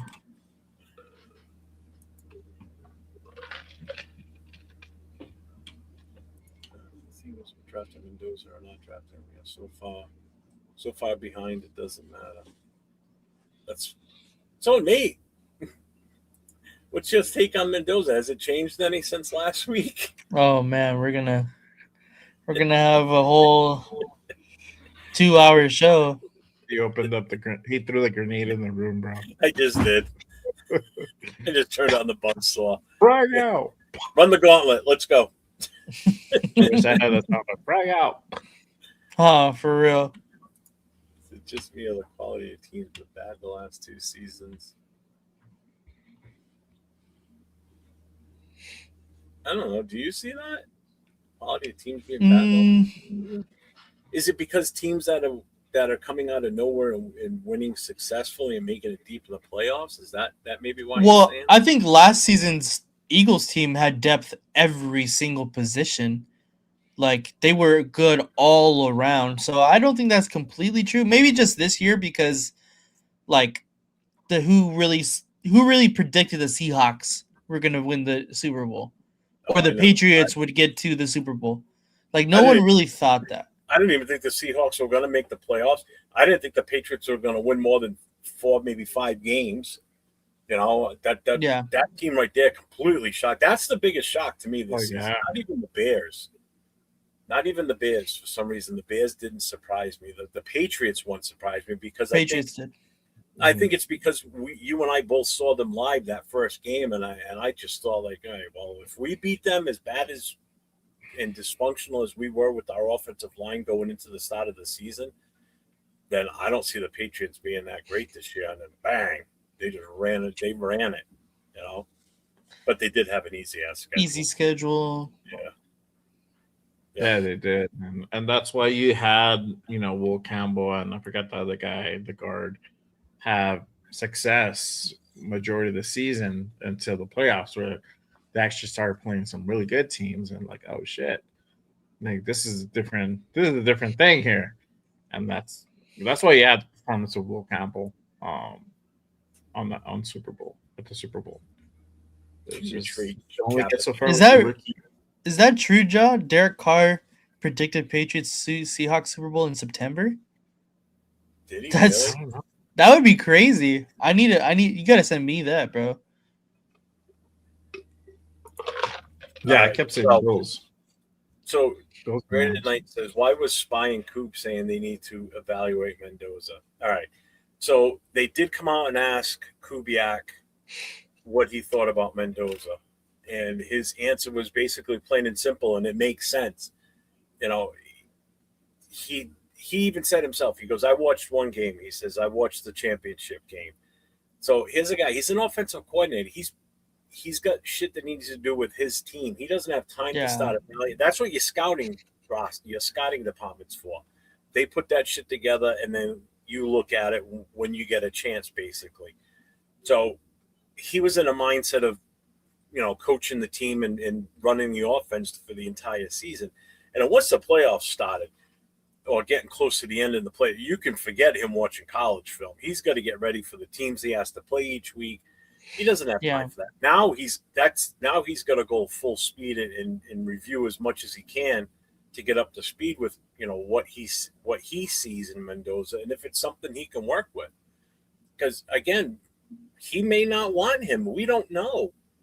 Based on his response the other day, the jury's still out on whether he wants Mendoza or not. Do you feel different on that, Jay or Nate? When you saw that, I mean, did you get a feeling like that's who he wants? To me, I think it was just a matter of answering the question in a way because he doesn't have all the information yet. Like he can't completely answer like, yes, I want to be all in on Mendoza when he hasn't really studied the film and looked at him as a prospect completely. So, I mean, I'm not really sure. Obviously, we have all of our personal opinions on the prospect of Fernando Mendoza, but I really don't know what Kubiak feels about Mendoza. I can tell you what I feel and how I think he fits into the system, but obviously I'm not Klint Kubiak, so we are definitely going to be able to see during this draft process what everybody thinks. Jay? Yeah, I think he gave the right answer, bro. It's like we got to evaluate. Yeah. For one, you don't want to tip your hand. You don't want to say we're gonna go out and get the fucking kid. Two, you really want to do your homework. I tell you guys all the time. Check out his tape. Do your homework. Look at his game film. Don't just look at the playoffs. Look at it as a whole. If are you still sold on him? And if you are, great. And if you're not, all right, cool. State why. And I think Kubiak, the way he is, that's a smart move. You want to go ahead and look at tape closely. You want to go ahead and talk to your scouts. What have they seen? Who have they talked to? Because the scouts are talking to everybody right now. I'm pretty sure they have somebody like talking to the friends, to the guys he went to school with, his high school coach, people at Cal, et cetera, et cetera. You can even go down birthday parties. Yeah, going down to the Pee Wees, you have pictures of Mendoza at the Pee Wees, so shit like that. He has to do his homework, and so, like I said the other day, Spytek, Brady, and now Kubiak need to sit down, need to have a serious, long, intimate conversation about Fernando Mendoza, and you got to ultimately decide are we going to drop this kid and is he going to fit into our system, and if it's a yes and yes, then great, you go all in, and if it's a no, why is it a no, and then what is the plan to go ahead and trade back, and who is going to give us our maximum return, who can give us a maximum return on investment on this number one pick, right? And that now you're going to have some showmanship, or you're gonna have to sell this thing that people, you want to start licking shit that you're gonna get Mendoza, until the phone starts ringing, and then you hear those offers, and then eventually you'll do your thing. But I think that's a smart move. I think you have to go ahead and look at the tip. It has to make sense for both. So Fernando and for Klint Kubiak. And is he going to be the best guy to be in the system on a long term basis, not just this season? Even if he plays this season, and that's another whole can of worms right there in itself. But in the long term basis, is he going to be the guy that's going to be efficiently more than efficient and at a high clip be able to run the offense? So, when was the last time you guys went to a high school, college, and/or pro football game? Last game I went to was December 14th, the Philly Raiders game in Philly. I went. I went to the Raider game on my birthday, which is November the 2nd. Well, not my birthday's not November the 2nd, but the Jaguar game was on November 2nd. College, I went to the UNM game versus New Mexico State. That rivalry. There's a big rivalry out here. Games too? Huh? I'm sorry? Do you go to USC games? Yeah, I think I went to 2 or 3 SC games this year, and then I went to 4 Raider games.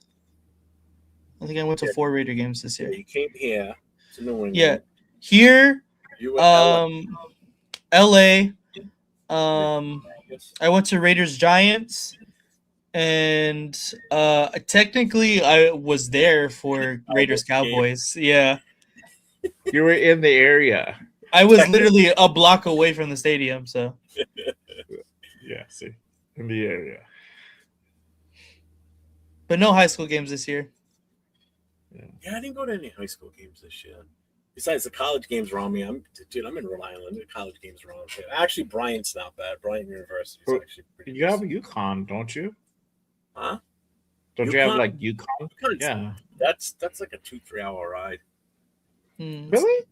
Yeah. You don't go to any Ivy games? Ivy League games? No, I don't go up there. No, are you kidding me? I'm not going on Brown's campus. It's horrible over there. Is it really? Yeah, it's too many. First of all, it's not that great of an area. First of all, and the Brown college students, man, they're freaking weird, dude. Oh, They boy. are some weird Yeah. kids. Yeah. What about no, Providence? Does Providence have a football team? I know they're good at basketball. No, Providence College does not. You've got Brown University, Bryant College, and URI down in South Kingstown. So those are the three main. Those are the only 3 football. Salve Regina too, but they're in Newport. So you got 4 college teams here. The PCs for hockey and basketball. That's their famous. URI football, basketball, women's basketball especially. PC doesn't have a women's basketball team. So yeah, they're not that big around here. If I wanted to go and see like college, I'd go to Boston, like Boston College, shit like Yeah. that. I was gonna say that like Boston College. Yeah, PC. UConn's a little bit too far for me from here. Not that I wouldn't go, it just I never really thought about going out there. Let's see. What is the percentage we draft Mendo? Is it 80, 70, or 50? Ooh. I think it's a little bit higher than 50% in my opinion. Probably 65. Right in between there. I say 80. 80 to me that's I feel around it, there. and I think you can be comfortable with saying that too, honestly. Yeah, 80 with 20%, and you gotta have that 20%. Right, because you yeah. just don't know. Yeah, but I feel like once Kubiak kind of sees the tape and you'll hear some shit and be like, okay, we're probably gonna get him. And all the mock drafts, like the medium mock drafts, are probably gonna have us like taking him at 1 anyway. So that also helps sell it, But yeah, I feel like 80%. We're gonna go ahead and take Mendoza. Mark sold on him. You heard Mark. He's like, I would love to see him in a Raider uniform, but it's not up to me. Yeah, That's gonna be up to our general manager and. I mean, talk coach. about him turning over a new leaf right now. And I think Oh yeah, he definitely probably got a talking to as far as like, listen, you really want to put your money where your mouth is and turn this team around. Then let so and so do his job and let so and so do his thing, and we'll get this going in the right direction. Because I mean, Yeah. think about it. He's got a legacy he's going to leave behind. And right now, it's not a good one as owner of this team. You know, it's not good at all since he took over. You know, and now exactly. the last of the Davises. That's it. You know? Yeah. So yeah, you gotta give him his flowers. He, you didn't even see him up on the table, sitting at the table at the presser. He didn't even introduce Kubiak. He was just kind of chilling the cut, like, I'm here to kind of enjoy the show. And that's honestly that's what he should do. He shouldn't be so hands on anymore. Let's spy tech. To some degree, let Brady kind of run the fucking drive the bus, bro. Sit back there and chill. Do what you do with the WNBA team. Just chill and just show up to the games, bro. That's and cut the check. That's all we need you to do. That's it.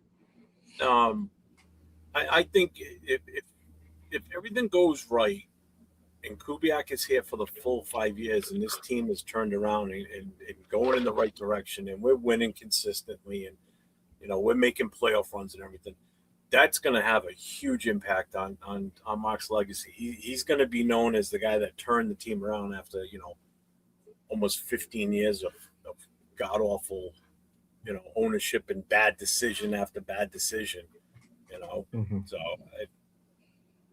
he wants to see it happen. And then by him taking a back seat, finally, it should hopefully happen. Yeah. And I think you were right too on what someone said in the chat. I know you said it too, Jay. I think we said it the other day too, that the way Kubiak answered the questions, he answered them like politically correct, basically. Like if he's running for office, he's answering the questions as not to, do any damage to what he's planning going forward and what the team's planning going forward. First of all, you're not going to come out and somebody says, "What do you think about Mendoza?" He's not going to say, "Oh, we're taking him." You're not going to show your hand.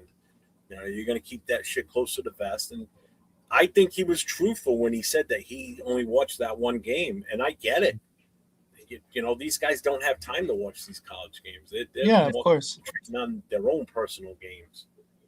Yeah, he knows of him. He's probably seen like the highlight clips, and he's like, okay, this cat has some talent, but to really make an evaluation, you got to get like the film and really sit down and break, every play down in a sense, and decision making and whatnot. And so he has to do all that, and it's a long process, and he's gonna have to go ahead and rely on the scouting team to go ahead and help him with that as well, because there's only so much time that you can dedicate to looking at film, looking at tape on the guy. I mean, you can your mic again. Can you hear me? Yep, there you go. Okay. I said you could probably get it done in a month, but you also have to think about the second round pick, third round pick, fourth round pick. We have a few fourth round picks. What are we going to do with those? So you have to also think about that and how you're going to go ahead and build. And you need some defensive players as well. We got 10 picks as of right now. We have to also figure out what we're going to do on the other side of the ball, not just offensive. What are your record predictions for the next couple of years? Nothing for this year. I'm not. I've already said it. I'm not giving any win-loss predictions for this season. I don't care what we get for wins or losses. I give Kubiak a pass on the wins losses. I want to see. Yeah. I want to see a better product on the field. I want to see production. I want to see the team coming together, gelling, working as a unit. I don't want to see this division within the team. I want to see progress. That's all. I want to see the product on the field, plain and simple. I don't care whether we win or lose, to be honest with you. Do I want us to not win a game? No, I don't want us to go 0-17. But I'm not going to sit here and say, no, I think we're going to win 6 to 7 games. I mean, I've seen people in chat saying, we could win 11 games this year with him as our coach and with the picks and Mendoza. And I'm like, slow down. Yeah. People think that we're going to be able to flip this around like Chicago and Washington did. If we do, that's great. Fucking happy day for all of us, obviously. No one's going to be pissed about that. I'm not going to be pissed. Yeah. You also have to hope that we do the same thing the following year, because both those teams, well, Washington did. You don't know what Chicago's going to do next year. Now they might have just blown her all in one load this season. Super Bowl. Yeah, who knows?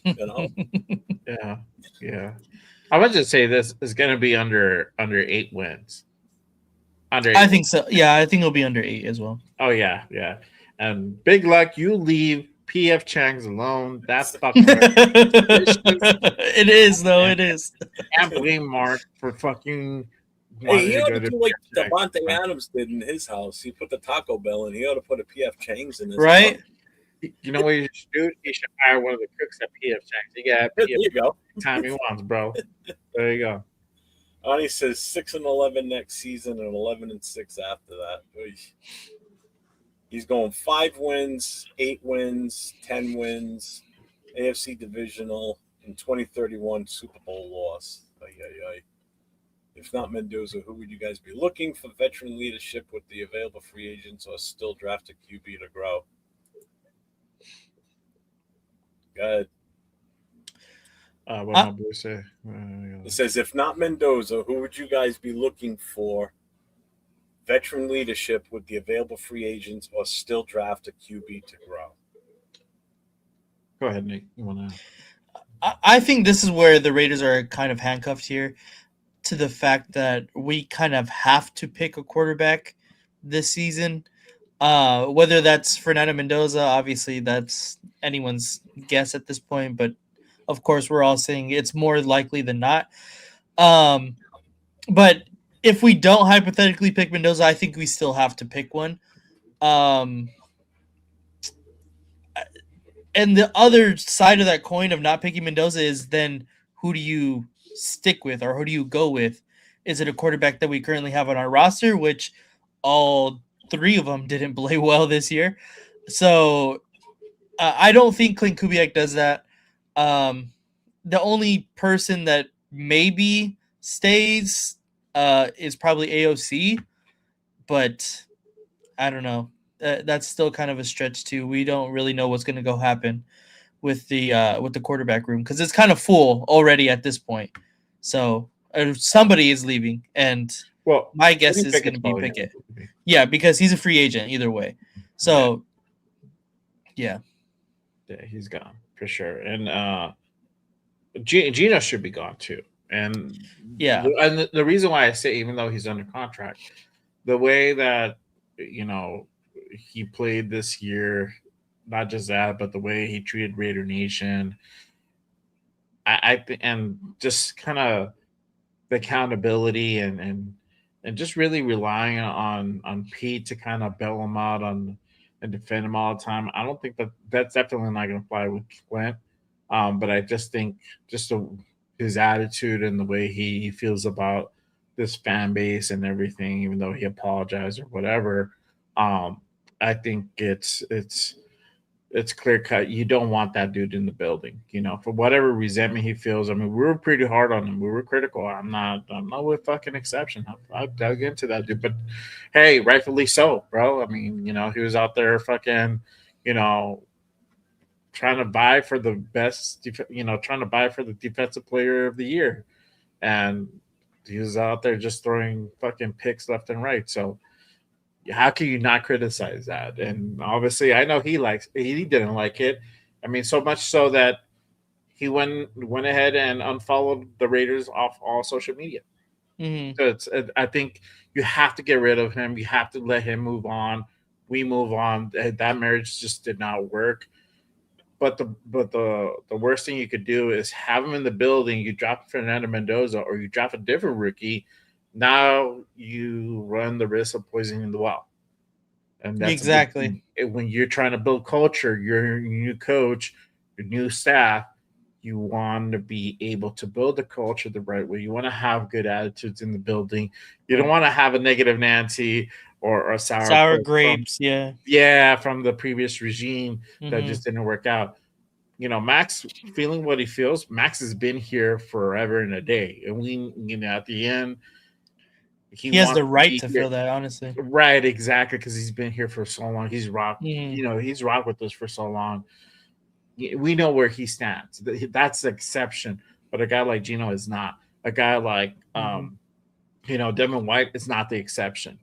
These guys, if we know where their attitudes were at, they're probably not going to be here in a few weeks. So that's just kind of the way I see it. It's just you got to go ahead and get rid of the guy. It's probably be AOC. If it's another veteran, we probably get somebody from free agency. You have to draft a quarterback. If it's not Fernando, just like Nate said. Yeah. Ty Simpson, Chamberlain, Nussmeier. That's another guy to go ahead and kind of keep your eye on. So you draft a quarterback no matter what. Now the question is, it's going to be at number 1 or is it going to be at a different round?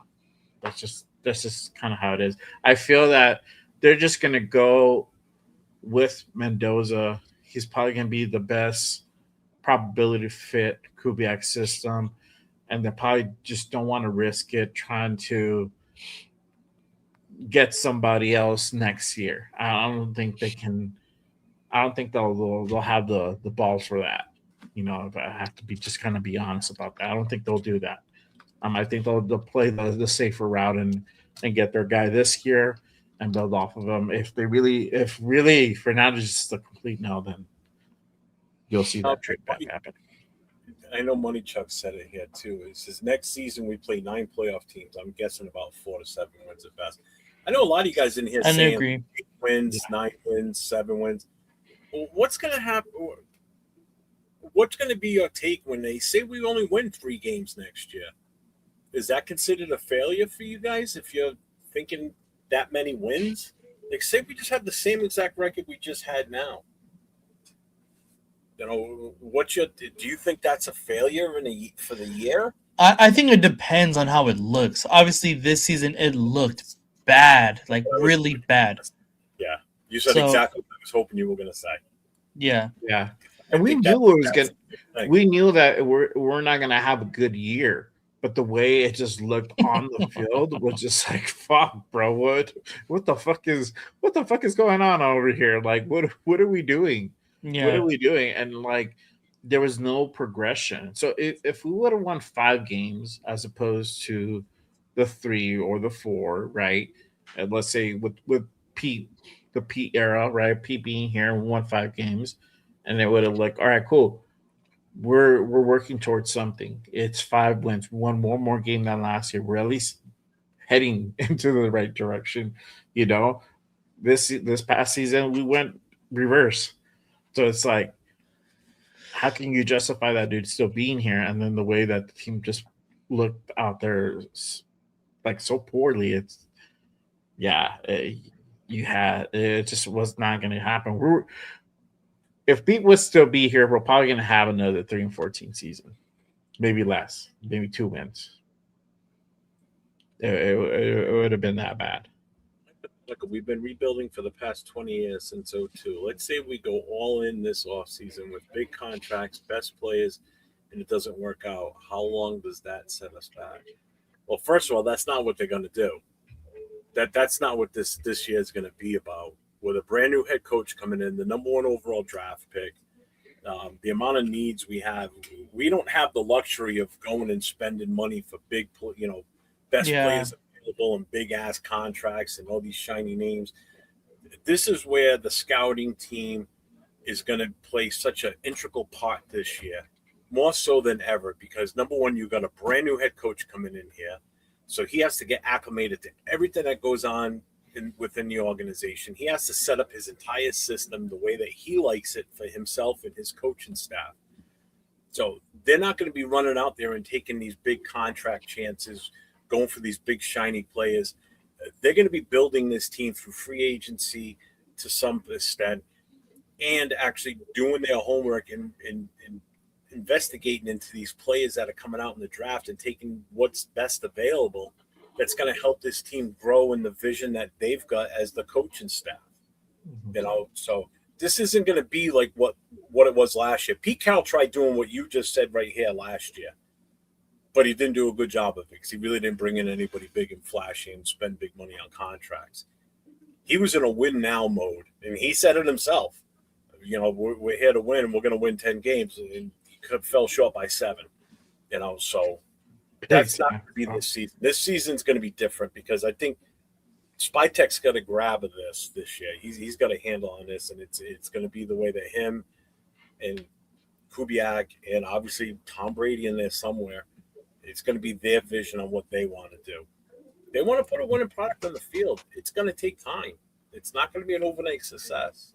So I don't think so. This doesn't even happen. What you say here, to be honest with you, I don't think that's even I don't even think they're thinking. We're not going to get big contracts like that. You might see a couple, but you're not going to see like everything is a fucking home run. It's not going to look like that.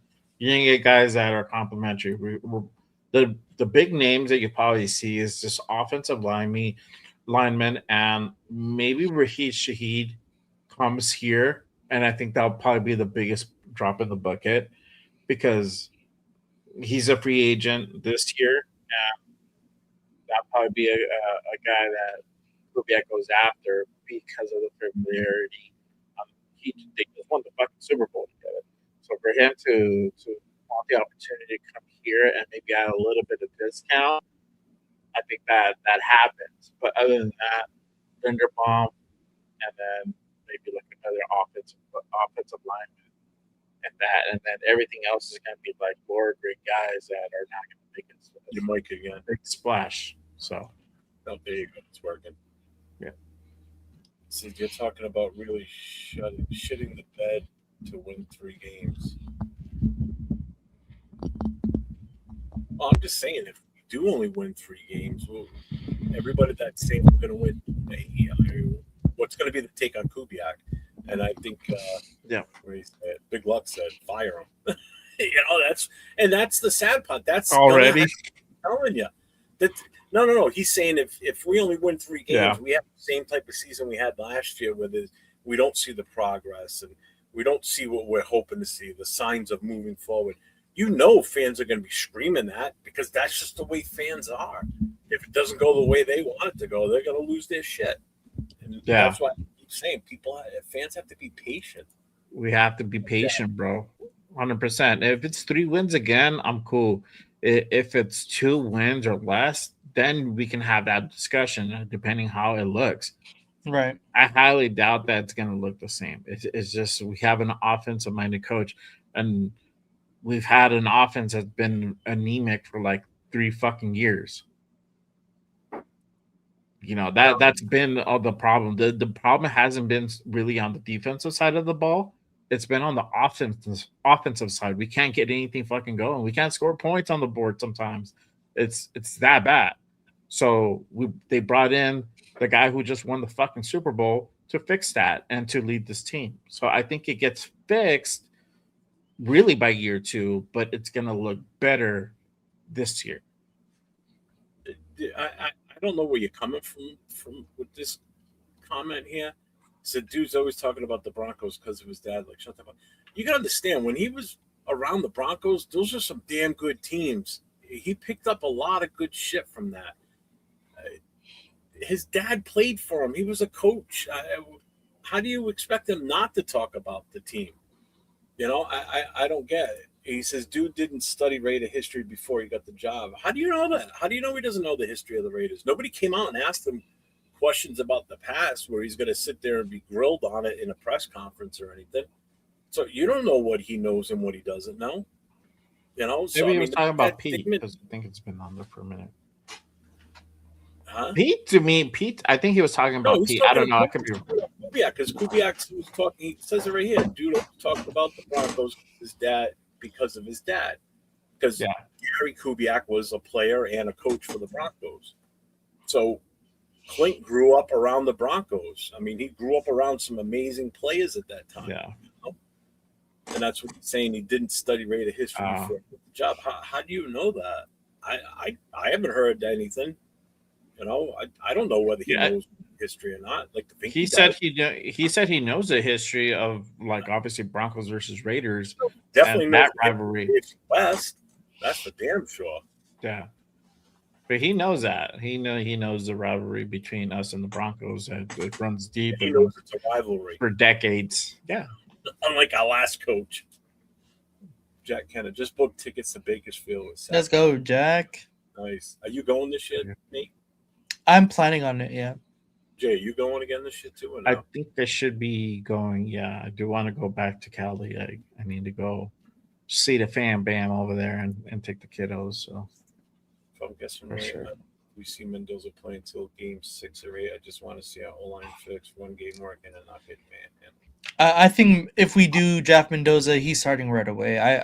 I don't see him waiting, even if we have Gino still on the team or whoever it is, like a veteran. I still think Mendoza starts right away. What about you, Jeff? If they draft Mendoza, do you want him to start right away? I think it depends on who is the actual. I think it depends on who the other quarterback in the room is at that point. I think he needs to sit as long. If it's Kirk Cousins, we sign Kirk Cousins. Season starts with Cousins. Mm-hmm. You think so? Oh yeah, 100%, bro.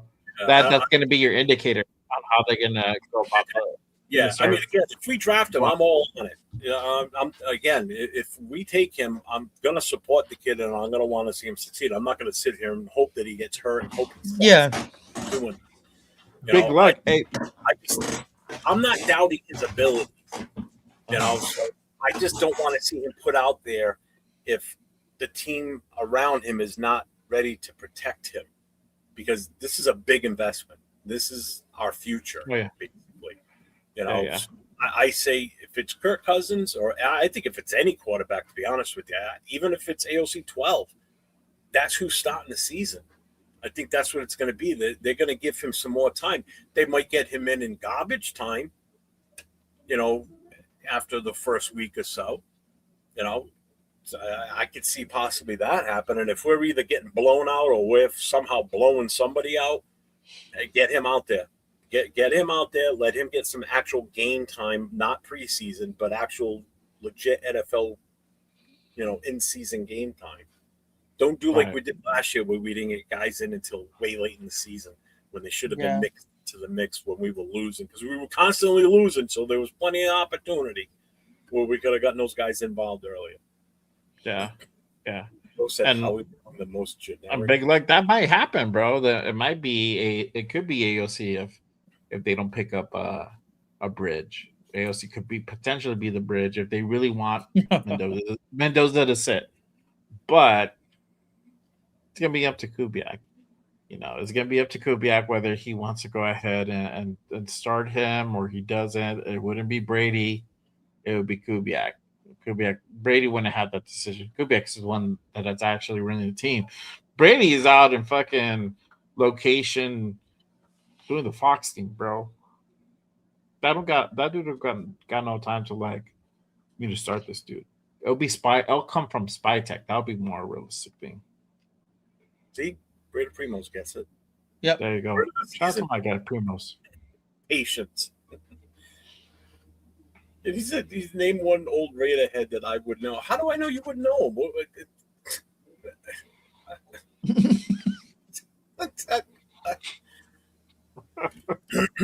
In today's day and age, I could say a name and you do 2 seconds. You're gonna have it typed in somewhere and you're gonna know it. 15 years ago, it should be reversed, dog. It should be reversed. You put out a name. Well, he's gonna just Google one. Yeah, that's true. There you go. I'm giving Kubiak 2 years. 2027 is the year we're a playoff team. Jesus. Just said it, John Raider. Patience. Where are we with the I can't wait for the online coach. We already covered the rumors. What was your take on the Super Bowl? What did you guys think? It was kind of boring. Honestly, kind of boring. Was boring. Yeah, right. I was expecting it to be a lot higher offensive power. We didn't see that, but man, did the defenses on both sides play out of their minds, bro. Christian Yeah. Gonzalez completely.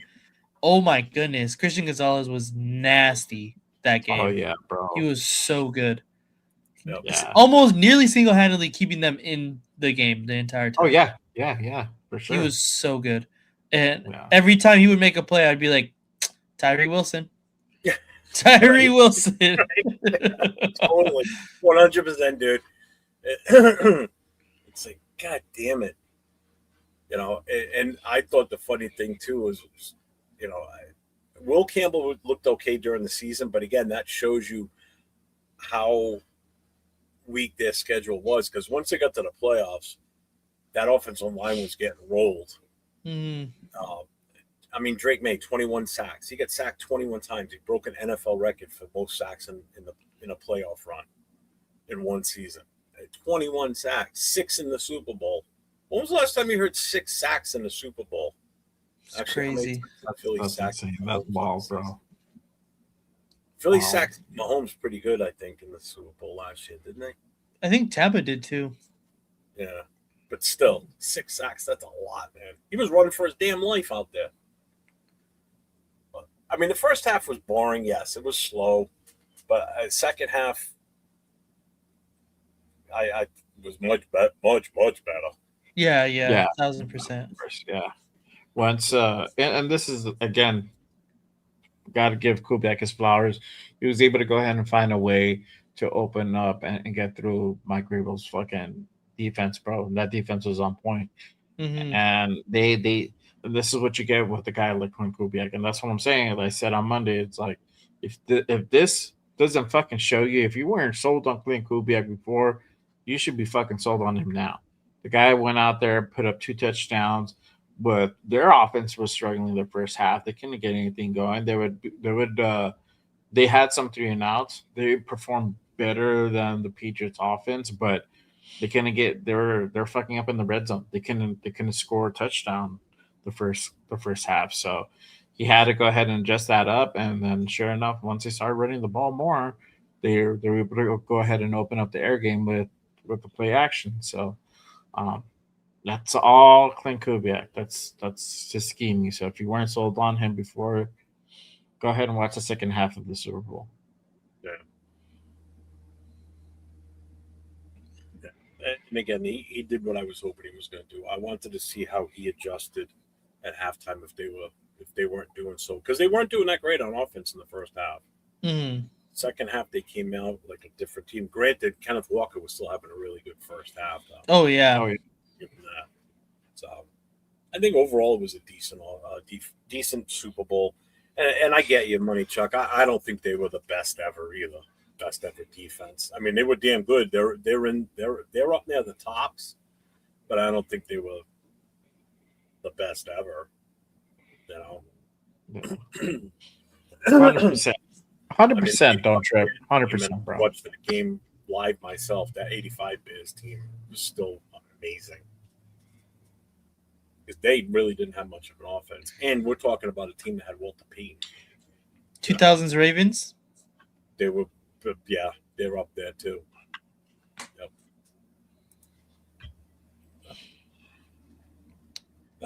That's where I was going with last year for Coach. 100%. What was that? For Coach, so he said, so why don't people ever want to talk about building this D-line?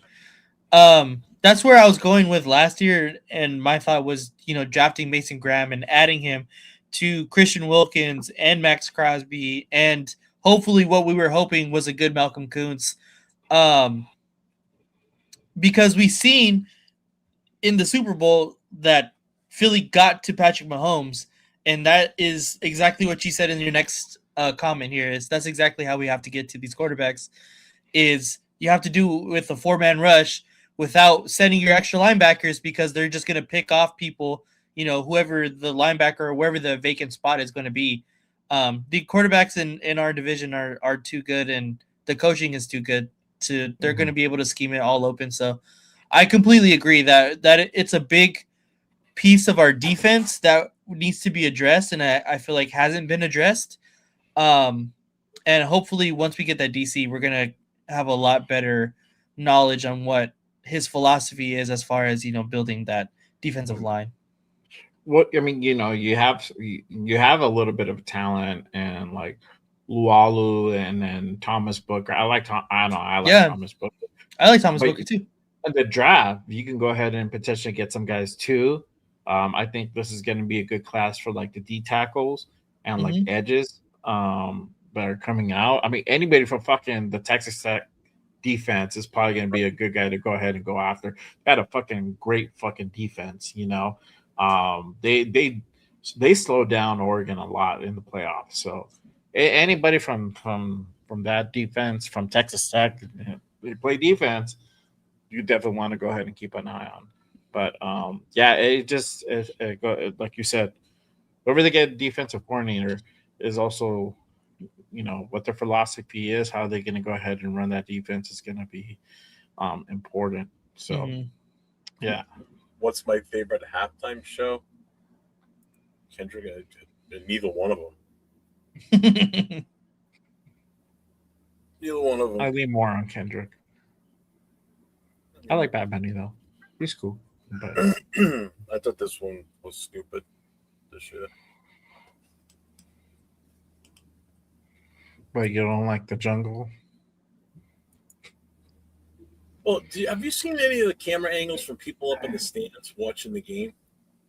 You couldn't even see. I've seen that. Yeah, I've seen that. You can't see anything. All you're seeing is grass on grass in the field. You couldn't tell where he was. You couldn't even see him from up anywhere in the stadium for the most part. Oh, really? Yeah.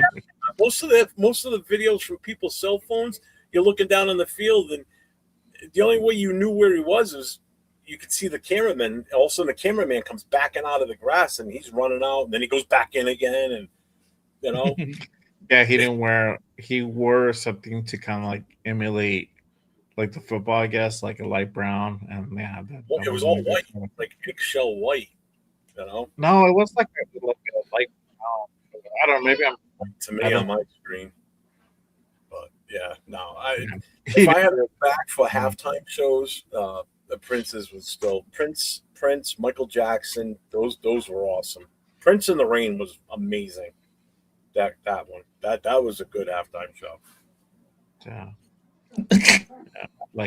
I like the Dre and Snoop one. That one was cool. So Money Chuck's listed them here. Bears, Baltimore, Giants, San Fran, Dallas, even the Seahawks when they won their first Super Bowl. True. Yeah, the Legion of Doom during that one.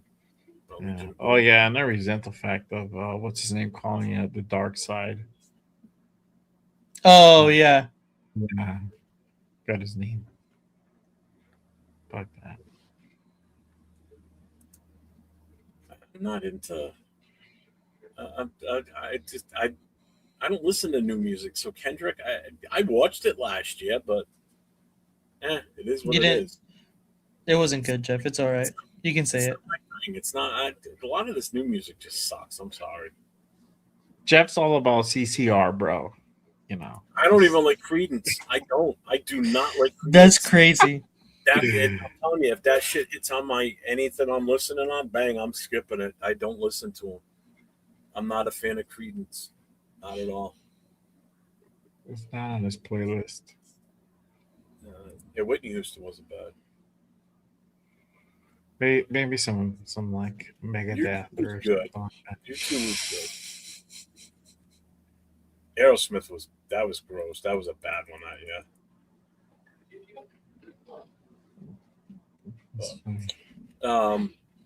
Any final thoughts for you guys? What you got going on? Nate, you going to an amusement park tomorrow, or are you gonna be around tomorrow night? Yes, I will be around tomorrow. There's no games tomorrow. There's no Disneyland tickets. Bomb this weekend. I know last week you went to Disneyland. Yeah, there's no hockey right now either. Yeah, they went to the Olympics, so yeah, we're good. There's no hockey games. Baseball hasn't started yet, so yeah, exactly. It's only Olympics. All right, so you will see Nate and I tomorrow night on Raiders Coast to Coast. We got to come up with something good tomorrow night because we're just rehashing the same shit. Yeah, definitely.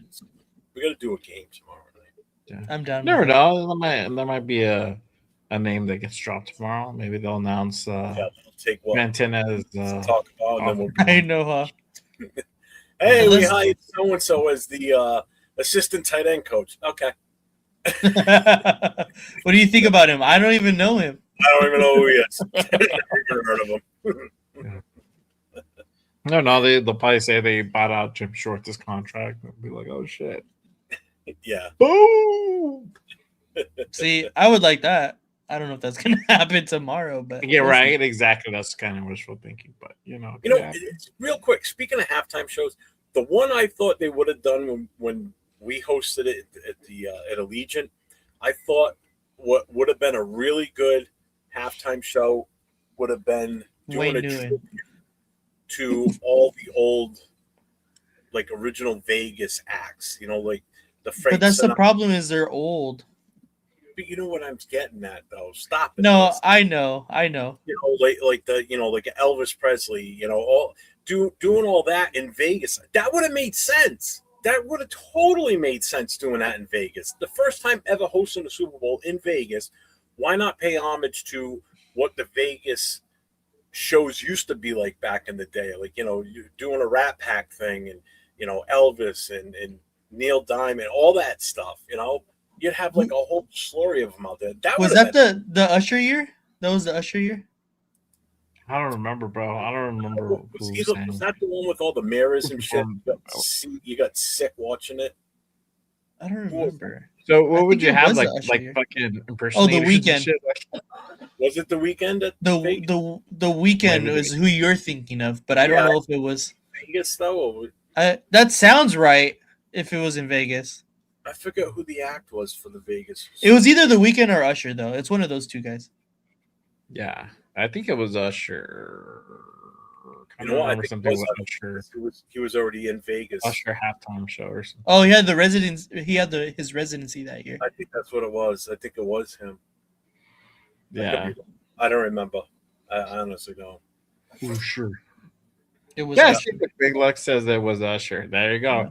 I remember he like seeing the Usher, like the halftime show with Usher. Yeah. Yeah, for sure. Yeah, that one kind of made you kind of sick watching that one. Just all the moving around inside the mirrors and everything. I think you gotta take your freaking Dramamine before you stop that one. Jeff's AI music is easier on the ears than the shit on radio nowadays. Yeah, you're not kidding. I can't stand that stuff now. Damn, Jeff, way older than me with Elvis. Yeah, who would you have sing Elvis? Like, are you gonna get an impersonator? Fucking, You're gonna get Austin Butler to go sing Elvis. If you I watch, know, right? if you watch America's Got Talent, a couple of years ago, they had this guy come up and he did it's like a computer generated image of, like, say yourself, like Jay. It's your image, but you're singing like an Elvis song. You know, then this guy came out. He did the singing himself, but the image was a computer image of the actual Elvis from back in the day singing the song, but it was this guy's voice singing instead. I mean, it was actually pretty cool to watch as he was. Yeah, I mean, that would be cool for them. Well, we might get the Super Bowl, I think, in 2029. I read somewhere. Yeah, it is. on Instagram, I think. So Yeah. I think next year is in LA at SoFi. And Yeah. I think the year after it's Atlanta at the Mercedes-Benz, and I think we're gonna bid on for 29. So they might. You never know. I think it's already set. Stadium. I don't know. I think I don't know if they have it, but like a bid and to do like an AI version of that, where you have a couple of like Elvis and then but it's on a screen and it looks realistic, and then you have like Wayne Newton and so some still living Vegas performers, but then you get like a current guy to like cap it off, and hit that. I last like 5 minutes, 6 minutes. The first Super Bowl in Vegas, you didn't do anything to pay respects to the actual city itself for what it was known for. Not the gambling, but like all the shows, because that's what a lot of people go there for, not just the gambling too. That's why these headliners were there in the first place. They were there to make the money for bringing people into the shows. Yeah, it is Atlanta and then Vegas. Is that what it is? Mm-hmm. So hey, we could be playing in our own stadium by then. Who knows? We could play Hey, a that might be a realistic thing, bro. It's possible. Mhm. Possible. So Jay, what do you got going on? You got anything coming up? I don't have anything coming up for the rest of this week. I'll be back next Monday with brand new Raiders Unfiltered. So make sure you guys go ahead and tap in for that. Hit the notification in case something in news goes down. A coach gets named. I'll go ahead and do a pop-up show, and we'll go ahead and talk about it. But yeah, next Monday I'll be back home. Plus, we're gonna celebrate. Oh, shout out to my boy who's over there, cranky as fuck. He's about to turn a year old, so we're probably gonna Nice. celebrate his 1 year this weekend. Hopefully, he doesn't get sick. I think he's sick. Hopefully, he gets better, and we can take him to the zoo and do some fun shit. But his birthday is next Tuesday, so he'll be a year old. Damn, a year flies by, bro. For real. And then Nate, you got anything else going on besides you and I tomorrow night? No, just tomorrow night. Yeah, that's really it. That's it. All right. So yeah, you'll see Nate and I tomorrow night, Raiders Coast to Coast, 10 o'clock Eastern, 7 o'clock Pacific. Again, make sure you guys hit all the channels, hit the subs, hit the notifications, hit the thumbs up, and make sure you guys definitely check in over at Nate's channel. We got to get his numbers back up there. We got to get him climbing. So I got nothing else. We good? All good. Peace Yeah, out, everybody. Stay safe and go Raiders, baby. Peace. Raider Nation. It's time to connect. Leo, Jay, Nate, Jeff, Rod. Yeah, silver and black. The crew is in sync. Breaking down the madness before you can blink. Another week, wow, another storyline. But the Raider connection keeps it all in line. From Vegas lights to the East Coast grind, we talk that truth, no filter, no rewind. Four voices strong, so buckle in tight. It's time to bring the nation to life tonight. This is the Raider Connection Show, where the silver and black stories flow. Leo, J, Nate, and Jeff on go, breaking every play down blow by blow. R-N-4-L, you already know. Welcome to the Raider Connection Show. Leo with the facts, breaking down the scene. Jay brings a fire, keeping takes real mean. Nate on the road with the vibe and the view. And Jeff swings heavy when the nation needs truth. Wins or losses, we show up proud. Raising Raider Nation, loud and loud. Hit that chat, pull up, don't wait. This is family, this is connection, this is fate. Silver shields up, the energy grows. Four voices united everywhere that it goes. Every first down, every heartbreak hit. Raider Nation stay locked, we don't quit. This is the Raider Connection Show, where the silver and black stories flow. Kaleo, J, Nate, and Jeff on go, breaking every play down blow by blow. R-N-4-L, that's how we roll. Welcome to the Raider Connection Show. So grab your drink, hit subscribe, let's ride. Raider Nation strong, we never divide. From kickoff to the final echo, you're tuned into the Raider Connection Show. Hey!